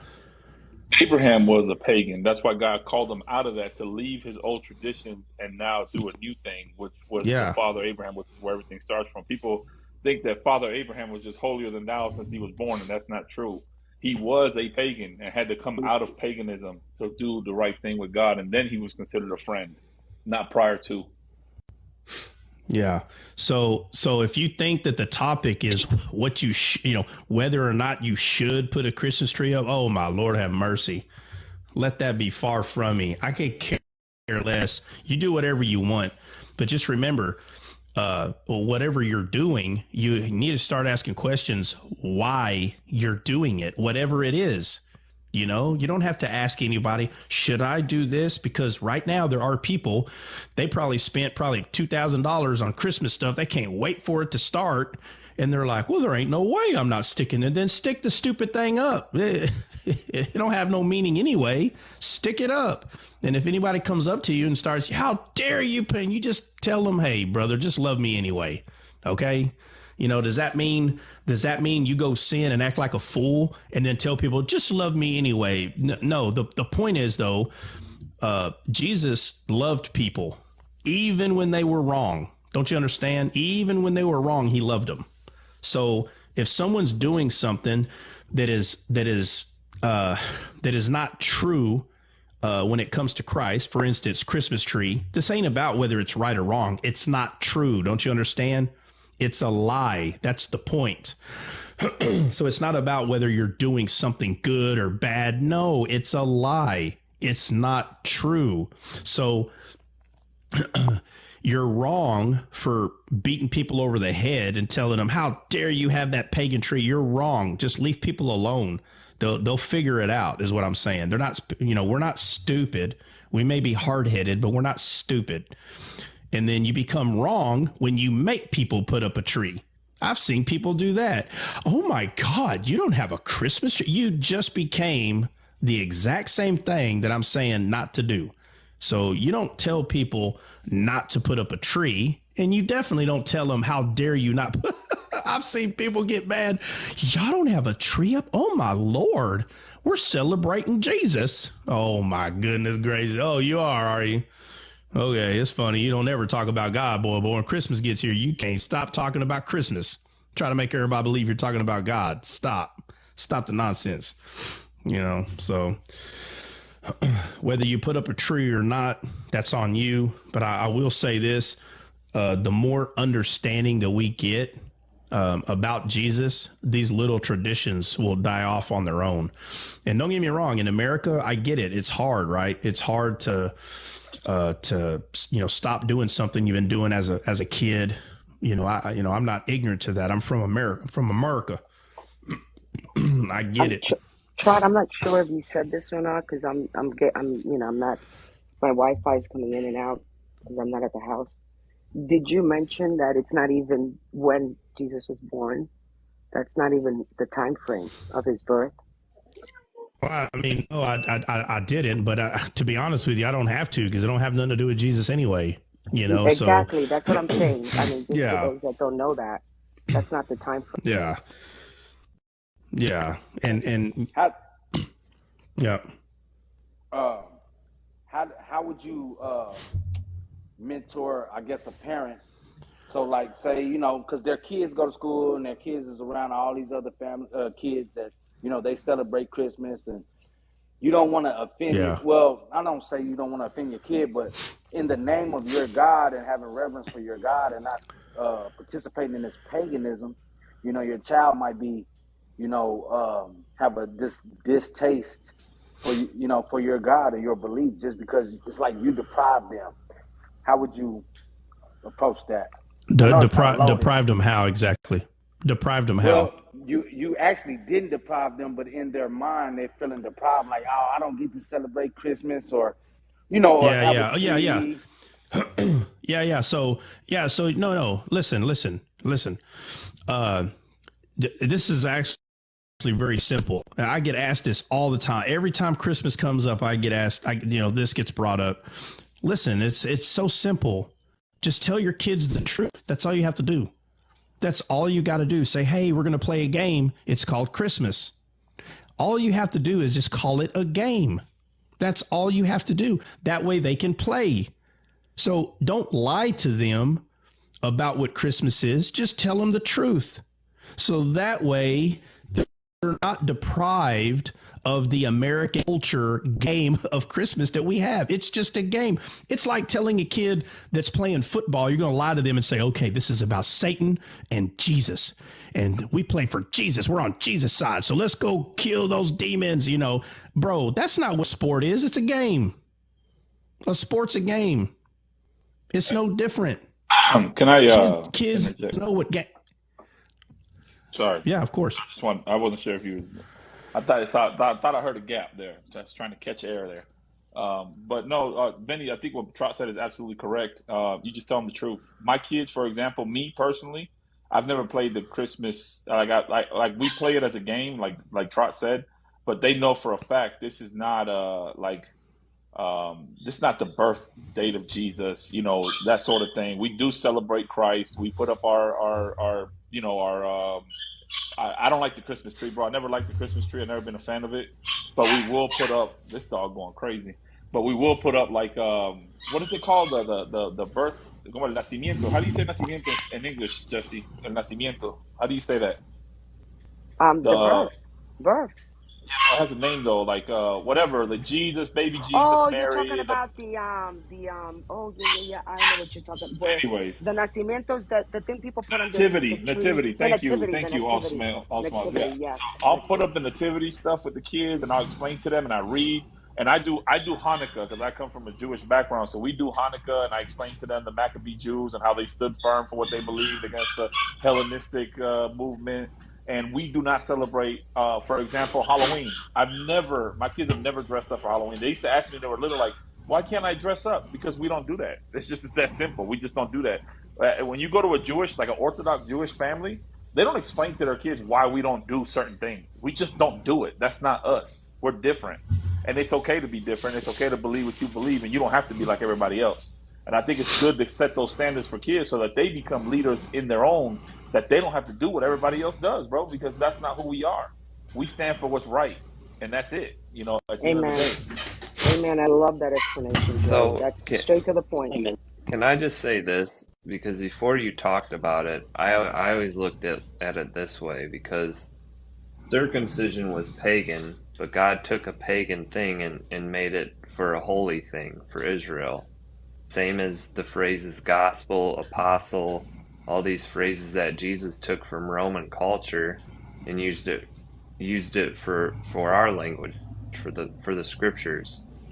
And so, like, for me, I've always looked at it as like, whatever you're doing, whether you eat or drink and whatever you're doing, do it to glorify God. Now, me personally, I have a fake. It's not a real tree. It's fake. And so we've always done that. But then I guess I don't know how, because, I mean, if we get technical, worship means bowing down, prostrate before something. And I'm not doing that to a tree, but like, same thing with like Halloween. It's like we put the kids in superhero stuff. We don't let them wear demonic things, Well, that's the point I'm making. It's you have to tell them the truth. That's all you have to do. Yeah. Say, listen, we're going to play this game. And as your kids, it's true. Your kids are probably going to go break some other kid's heart because it's a game to them, but to the other one, it's real. And there's Santa and the little elf on the shelf. And I better be, hey, oh, my Lord. Yeah, I've always told them Santa's not real. Yeah, you tell them, you say, look, it's a game, okay? Let's go play the game. So you don't deprive them of the game, but this whole like give or take, give all or take all. Look, listen, it's not that serious. It's no different than playing a sport. I'm sitting there telling you. Kids understand what a game is. Now, they may debate about it. No, Santa's real, but I'm sitting there telling you, the day's going to come when that kid is going to find out that Santa's not real, and your kid's the one that's going to be with wisdom and say, I tried to tell you, bro, you didn't listen. So I'm not saying it's okay. My kid's been descaling kids' eyes in school for the last 3 years about Santa Claus. Yeah, and don't get me wrong. My daughters, I always told them the truth. I could not tell them the truth, like Dre was saying, because what am I going to get out of going around in circles and trying to make it feasible for them? And then I'm the one that's accountable to God. So I used to tell them when they were little, as soon as they were old enough to understand, listen, this is not the birthday of God. We do this because this, and that. And Santa Claus doesn't exist. There was a Saint Nicholas, but he was a man that did this in so-and-so place. And Halloween we don't do because we don't worship Satan. And that's all to it. I mean, first of all, I'm not giving. First of all, I am not going to give some other man credit for buying my kids presents. Period. Exactly. I work too hard. I used to say this is from mom. That's right. Here's how you can flip it, yeah, Jesse. And the Halloween thing. Like, it's not Jesus' birthday, but he can be born in your womb if you get born again. And you can carry Christ in the Halloween Mary. thing. Yeah, the Halloween thing's the same way. So all you have to do is tell the kid the truth. So trust me when I tell you, I've never heard anybody try to convince me that Halloween had something to do with God, but I'm sure they're out there, okay? They are. It's okay. Listen, it's okay to play the game your way. Don't you understand? It's a game. So you tell your kids, listen, on this day, we all play this game, okay? It's a game. It's not real. That's the whole point. This is not real. It's a game. And so you don't want your kids feeling left out. You don't. So when people say, but it's of Satan. Oh, here we go. Then fine. Then the Christmas tree is of Satan too then. I mean, come on. Listen, it's very simple. You say, look, we're going to go play this game. We're going to go hang out. But this is how we're going to dress. It's so simple. You don't have to dress your kid up like a vampire or a demon. Matter of fact, you tell them the truth, what those things are. You don't keep them away from it. You just tell them the truth. Listen, a vampire is supposed to be a man that's really dead, and he walks around drinking people's blood. I'm telling you, a little kid on their own is going to be like, that's gross. They're going to say that's gross. I mean, they got common sense too. And so when you try to keep them away from it, they get more interested. And then you're allowing a pagan to teach them what it is. And let me tell you, they're not going to come from your perspective. They're going to come from the other perspective. So you don't let a non-believer explain these things to your kids. You explain it. And if you don't know how, you find someone who can explain it. But don't just leave them out out to dry either, where they don't participate. No. The only reason that they're participating in anything is because it's y'all's game. You understand? They're not playing Halloween. They're playing y'all's game. You make the rules. You do it however you want to do it, only so your kid doesn't have this like deprived mentality. All you're doing is telling them the truth. Listen, son, there's people that believe this about this. There's people that believe this. And this is what we do this day. We do this right here. So they have a completely different understanding than this whole black and orange Halloween worship Satan. And so you don't instead of them wanting to go play, it's just a game. Y'all are doing y'all's own thing on that day. Okay. So now, does that mean send your kid to all the houses to get all the candy? No, you can figure something else out. You don't have to do that. Now, if you want them to like go walk around with their friends, you're gonna have to figure out how you're gonna explain why they're not getting any candy. I'm just saying you can be creative and figure it out when it comes to any of these things. But I tell them the truth. I don't have to have kids to understand this. I just need Bible.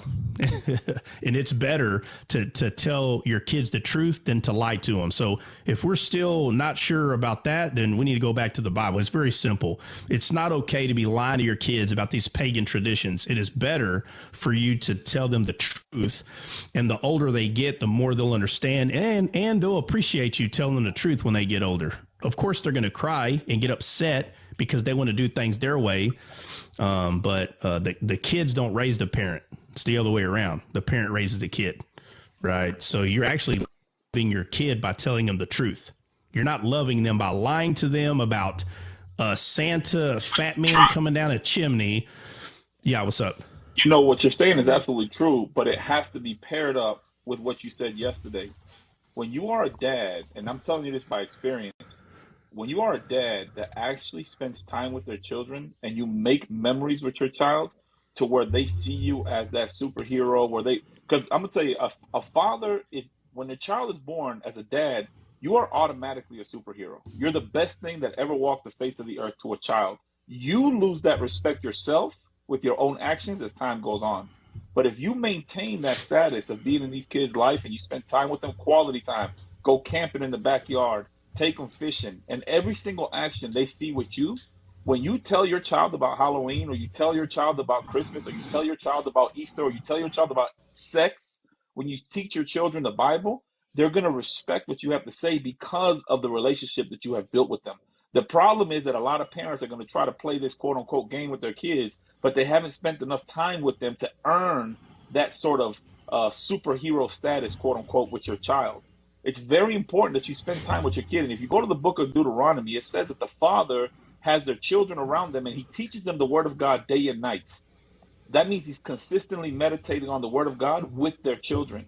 I think it's so important that we know that, because my dad, even though he's a great dad, my dad a lot of times was absentee. So he would just tell me the stuff I'm not supposed to do. But what about all the other memories? Like, you should have built more of these memories so that I can understand. So like my son, I chose with my son and my children, I should say, to be that person that's constantly like Trot's dad. I was constantly taking my kid fishing, constantly going basketball, constantly in his life Now, when I say something to him, when I speak into his life, he receives it because he knows who I am because I built that relationship. I hope that makes sense. I don't know if that Dre, actually makes sense to that anybody. was awesome, brother. That was awesome. Yeah, and so when did we talk about that, Dre? The Father being in it. Yesterday, you were talking about how you got jitters, and I talked about how we both use calamine Was it lotion yesterday? to get rid of them. Yeah, and so the dad or parent, it doesn't matter if it's mom or dad. Guys, when I say dad, that's just me. There's guys where it's their mom that is this person, right? It could be any human can be this person. It just happened to be my dad that was this person, but obviously it'd be better for the parent. I mean, hopefully you live with your kid. If you're in a circumstance where you don't for whatever, then you just kind of have to start back at level 1 and let's do what we need to do to get the, kid back in your life. But anyway, if you are the one that is always showing the kid what's going on in the world and all these other things, you don't stop. You don't stop at the tree and Easter and Halloween. You don't stop there. I think Jude's the one that says, hey, the tooth fairy's not real. Well, it'd be better, right? And I'm pretty sure, obviously she's being facetious, but it'd be better for your kid. If you want to play the game of the tooth fairy, then fine, play the game. But you just need to be honest to the kid on what's doing. Change the game, change the rules. Say, hey, there's a game. It's called Tooth Fairy. And then, of course, they're probably going to ask, is the tooth fairy real? Nope, it's just a game we play. Every time you pull a tooth, if you save it and put it under your pillow, I am going to come in your room, and the game is I'm going to try to get your tooth out of your pillow without waking you up. If I can get that tooth out without waking you up, you're going to wake up, there's going to be $1 bill there. But if you catch me, I got to give you $10 or something. Make it a game. You don't have to lie to them, because when people start talking about a tooth fairy, your kids can be like, hey, what's the tooth fairy? Well, they don't have to ask. They know that you're the tooth fairy. So if the kid goes and ruins it, then it's an opportunity for you to minister to that parent that's confused and lost. You can say, look, first off, you're coming up to me telling me to lie to my kid. You don't see something wrong with that? And what's funny is these traditions, there's such a stronghold in people's lives. They will hate you over their tradition, man. You're going to sit here and tell me that's godly? That's godly to be mad at somebody because a tradition that you want to hold on to that has nothing to do with God. It's called a stronghold. That's what it's called. It's called that for a reason. It's something that you just can't let go, even though it has nothing to do with God. I'm going to hold on to it. And then we try to rationalize and intellectualize why we're going to keep it in our lives. Like Jordan was saying, well, God used, he used things in this world and this and that. Listen, first of all, God created everything. You understand? God created everything in this world. So did he use things in this world, or is that how it always was? Did Jesus come here dumb and he's looking around like, let me see, what can I use? Oh, I'll use a seed that goes in the ground. No, that's how it is in heaven. That's how this earth was created. Don't you understand? Everything was created based on how things already were spiritually. The world is fallen. It's not even remotely close to what it was when it was created. But it's not that God took things and created it like he stole it from Satan and used it to benefit us. No. It was always about the heart. It was always about the heart. So our heart truly is circumcised, but that's because it's always been that way. It's not something that, so when we see God, what can I liken it to the kingdom of heaven? Like, if you really think that he's sitting there trying to figure out what to use, you're missing it. He says it out loud. He says it out loud like a good teacher does. So you can try to see, so you can understand what he's doing. But the Garden of Eden, God planted seed. He planted a garden in the east of Eden. That was before the fall. So he didn't come here confused on what he was going to use. No, he already knew what he was going to use, right? So the idea is God is not taking things that was pagan and forcing it to be something that he is. No, it was already like that from the beginning. You know, he was just using the things that were, yeah, what's up? Yeah, you absolutely, that was a great explanation about, you know, just explaining the truth, because I know I wasn't the only person that had that question. So, like you say, the word confirms it. You just got Bible. You might not have kids, and it says, spare the rod, spoil the child. And we know what spoil is in wartime, right? Spoil is whatever's left after the enemy is defeated. So if you don't teach them the truth, the enemy can come and swoop them up like spoil. You know what I mean? So, and then you really got a battle on your hands. Yeah, and King James, you know, uses the word hate, right? Said, spare the rod, hate the child. And so, like, when you look it up in Hebrew, you know, it also can mean hate, you know, and it's true. You literally, you don't understand. People think hate is when your face turns mean and you start screaming at somebody. That's not hate. Hate is doing the opposite of love. Teaching your kids who Jesus is, that's an act of love. So not teaching them about Jesus is an act of hate. It has nothing to do with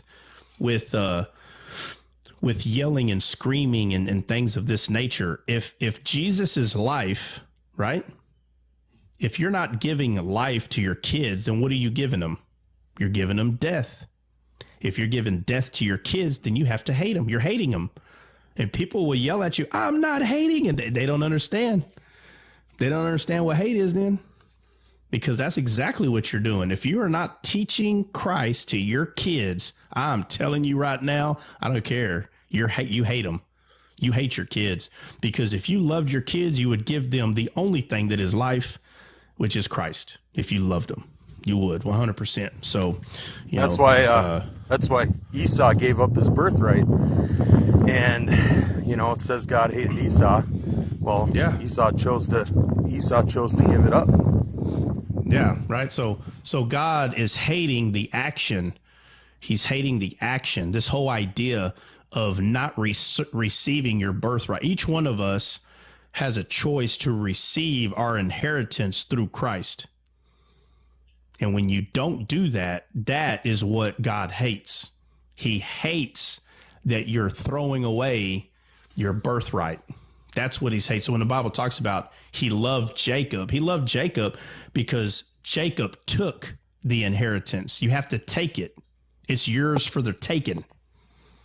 And Esau threw it away over a pot of beans, over his belly, over his own will, his own emotions, right? That's why fasting is important.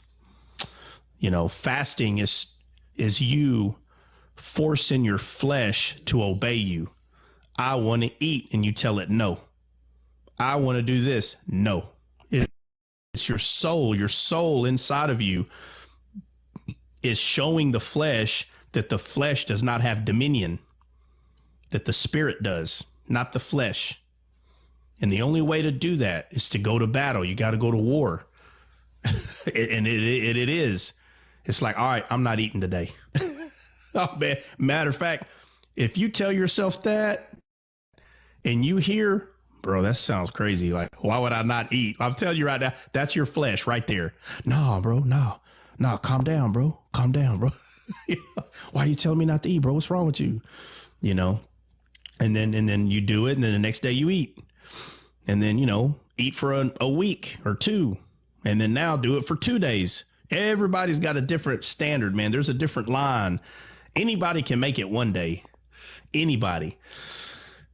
Now we're getting into 2. And I'm telling you, when you get to that 3rd day, like the first time I ever did it 3 days, I was like, woo, buddy. Like, My flesh was like, hey, bro, check it out, bro. Let's call a truce. And I'm like, better not. Nah. And then you can see it. You feel it. You feel it more, that your flesh is pushing you more to eat. And you're like, no, I tell you what to do. You don't tell me what to do. When you don't do that, anytime a hard time comes, you'll fall apart like a $2 suitcase, because you listen to your feelings, which is your God, your belly God. You listen to that more than what's true. And you know, if you want to understand and learn how to do that better, you need to fast. That's what you need to do, so you can feel where the difference is between what the truth is and what your flesh is trying to force you, how it's trying to force you to be. Guys, it is already 10 o'clock. Anybody got anything to say that's on the panel? Funny you brought up the tooth fairy, because my little daughter, it was her first day of school yesterday, and she lost her tooth. And she comes home and she's like, my mommy's the tooth fairy, and I'm gonna get $1 tonight. Yeah, no, it was Jude. Jude said, hey, does that mean the tooth fairy isn't real? And I was actually glad she brought that up. All these little traditions, you're just going to have to start being honest with yourself. This stuff does not come from God. It has nothing to do with him. And I'm telling you, if you were just to sit down and just use your godly imagination, I give you my word. I'm telling you, you could come up with a more creative way to celebrate the 25th of December. If you just give your godly imagination a chance, you could figure out how to do it better. I'm telling you right now, the pagans did not figure it out. Okay? I'm telling you right now, they were motivated by vain. It was vain, just like it says in Jeremiah 10. It was vain what they were doing. And so for us to believe or trying to intellectualize and try to rationalize how we can, I'm telling you right now, it was not God that taught those pagans how to do that.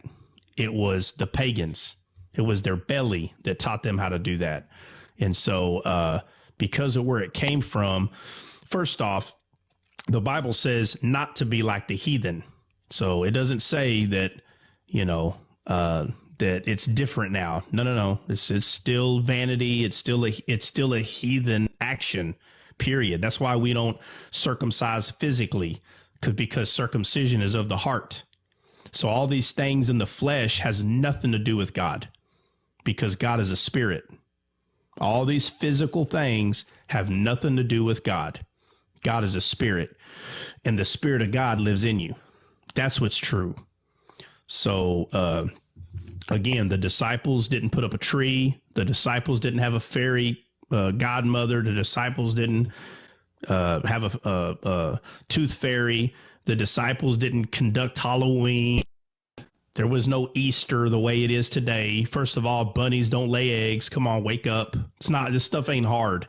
It's traditions. It's stuff that's been passed down to us from our pagan ancestors.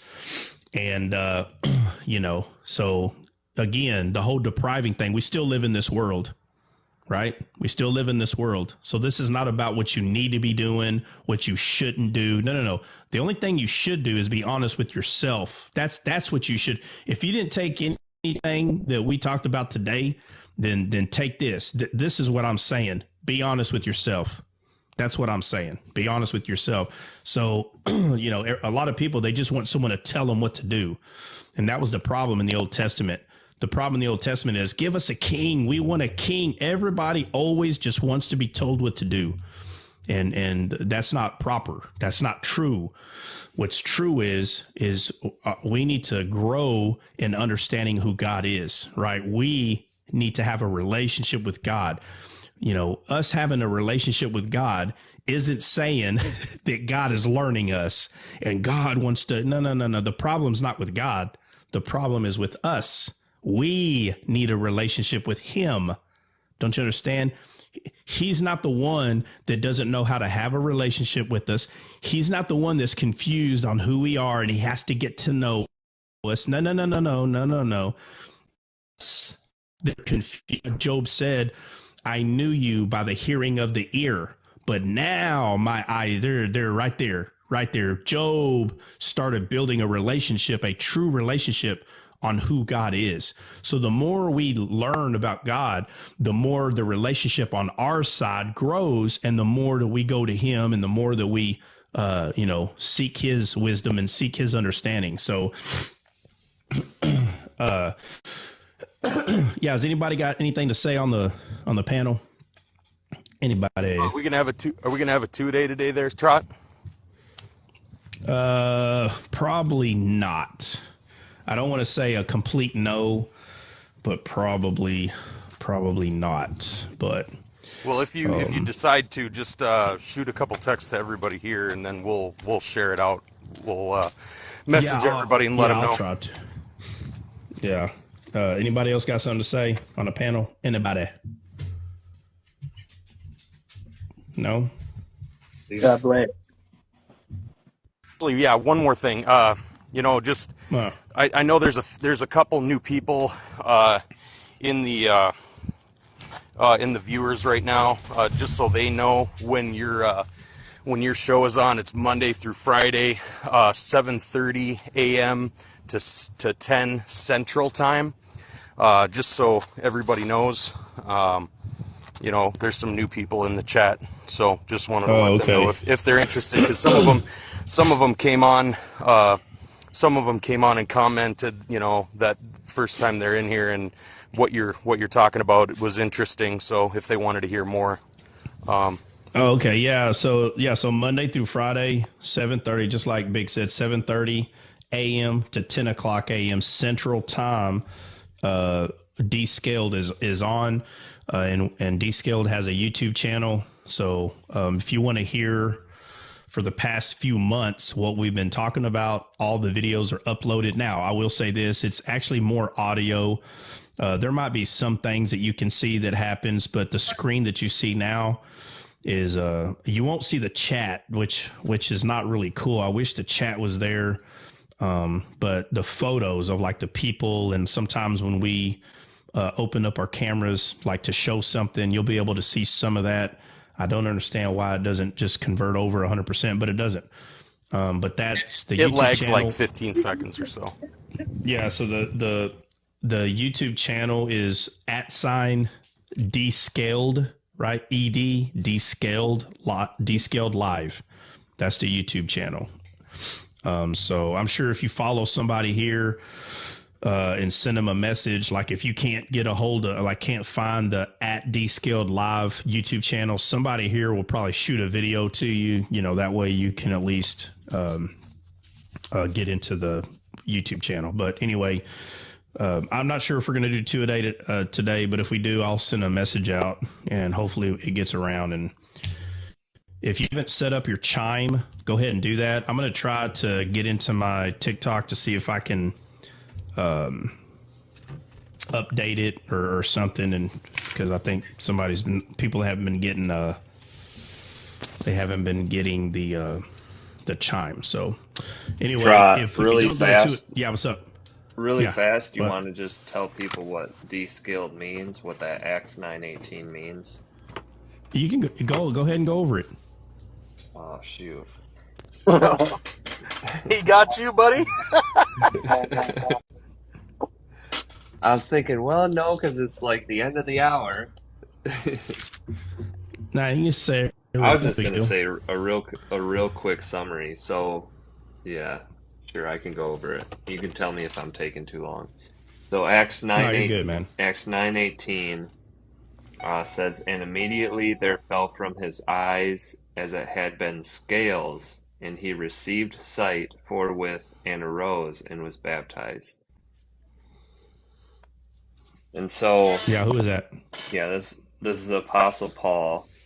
When he was named Saul, and what he did was he was your Pharisee of Pharisees. He was your favorite lawkeeper's lawkeeper. He knew the Torah front to back like the palm of his hands. He knew the Hebrew language. He knew everything.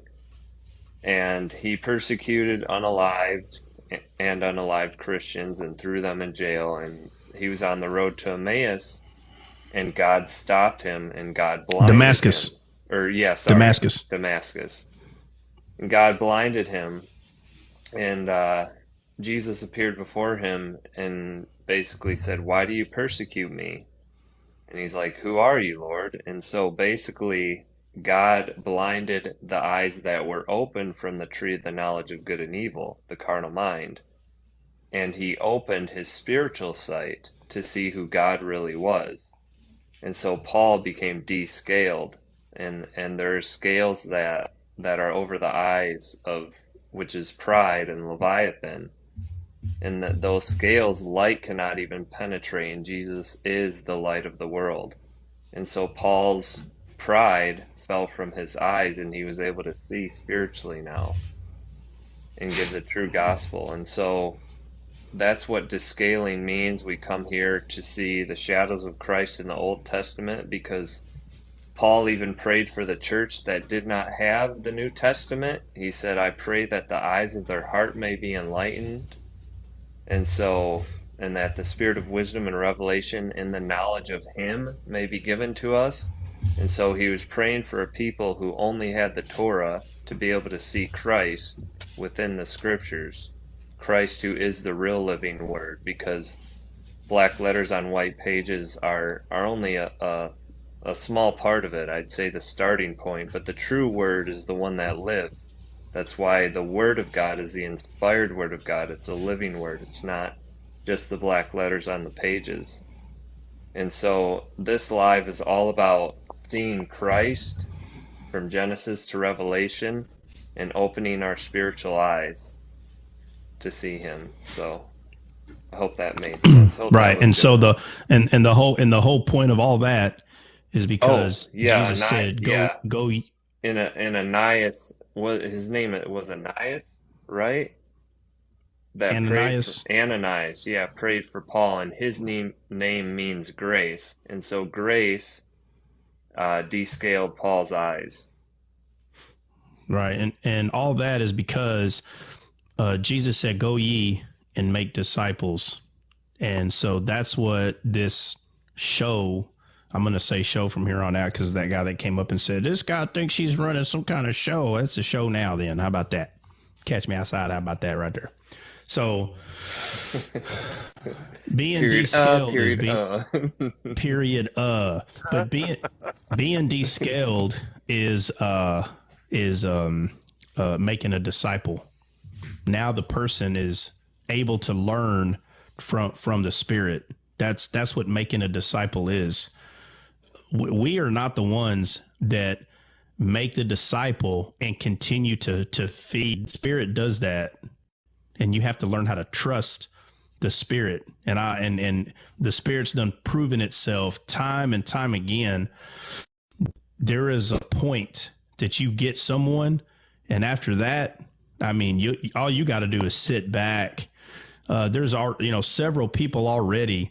Right now, the newest one is Benny. Benny's like, "Oh my God, what about this right here?" And it'll be stuff that I never went over with Benny, and I'm like, "I never went over that with you." And so, once the person starts understanding like how to hear from the Spirit when it's regarding the Bible, then the person's been discipled, because now the word disciple just means a learner, a student.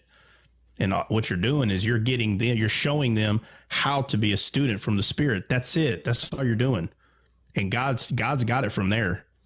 There's a lot of people, they don't trust God. They're trying to go live with everybody. But the burden is not yours. The Spirit is the comforter. The Spirit is not you, the human. You're not the comforter. That's why you got a lot of pastors. They don't even make it 15 years, man. Lose their mind, dude. Sitting there thinking that they're the ones that's supposed to. I mean, God Almighty, dude. If you would make disciples, they would be upheld by the Spirit alone. They wouldn't need you anymore.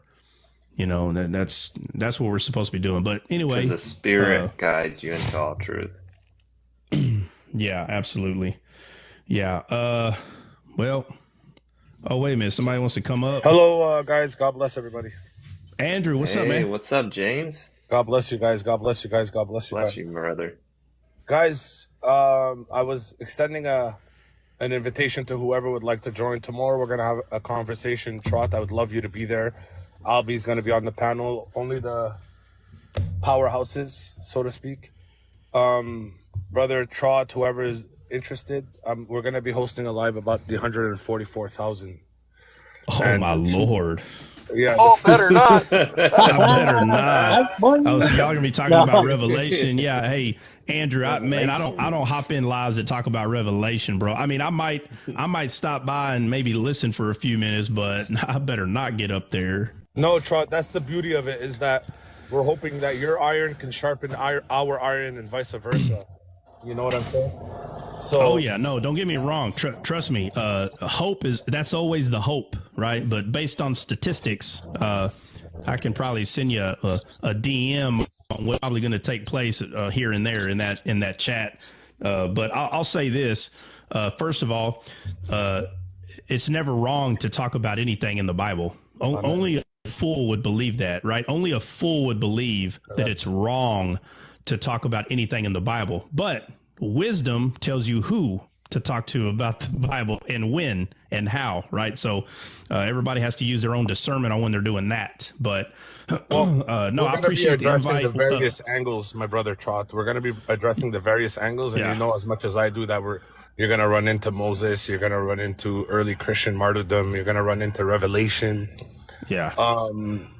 So I would love to have you there. I would love to have everybody who's present here to join us as well. It's going to be a great topic. The last time we did it about Melchizedek. And that one was also very, very, very edifying as well. So I'd love you guys to please be present. It's going to go down tomorrow at around 8 or 9 Eastern time. Okay. Well, no, I mean, hey, there's nothing wrong with an invite, man. So, I'm sure everybody appreciates the invite. I'm sure people that want to hop in that live will. So, but hey, like I said, there ain't nothing wrong with talking about the Bible, period. So, talking about the Bible's amazing. Andrew, thank you, man. Appreciate the invite. And we're known for being feisty about our churches. So we're not. We set a rule: no feistiness about churches. Okay.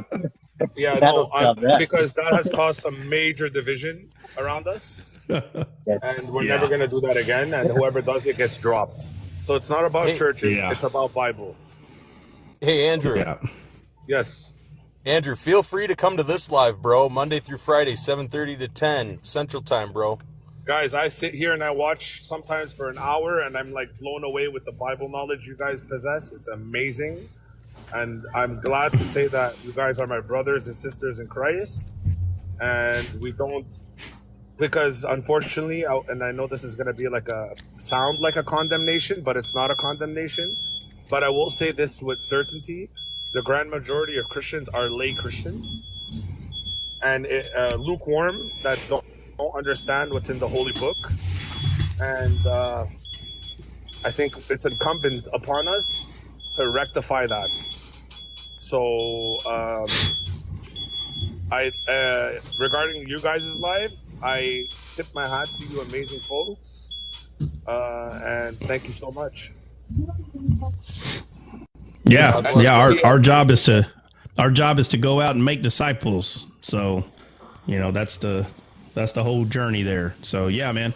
No, I appreciate you coming up, bro. And so I'm everybody's sure asking AM. Yeah, PM. Yeah, AM or PM, Andrew? It is definitely going to be PM.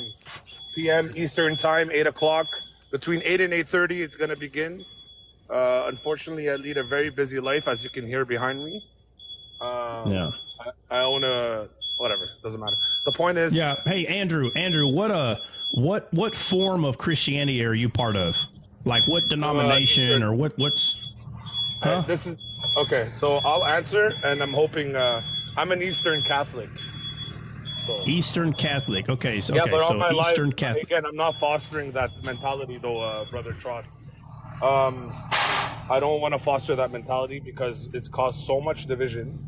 My life is laden with Protestantism, Orthodoxy, and Catholicism from now on, because again, it's just about bringing people to the Trinity. and the cross. And to me, that's what matters more. So yeah, no, I mean, no, absolutely. But I think transparency is it's the best way to get to somebody is to be transparent, right? So I didn't know, I had no idea what your background was, what denomination. I had no idea, you know. So if you're claiming that to have one, well, then there's nothing wrong being transparent on what that is. Like me personally, I have none.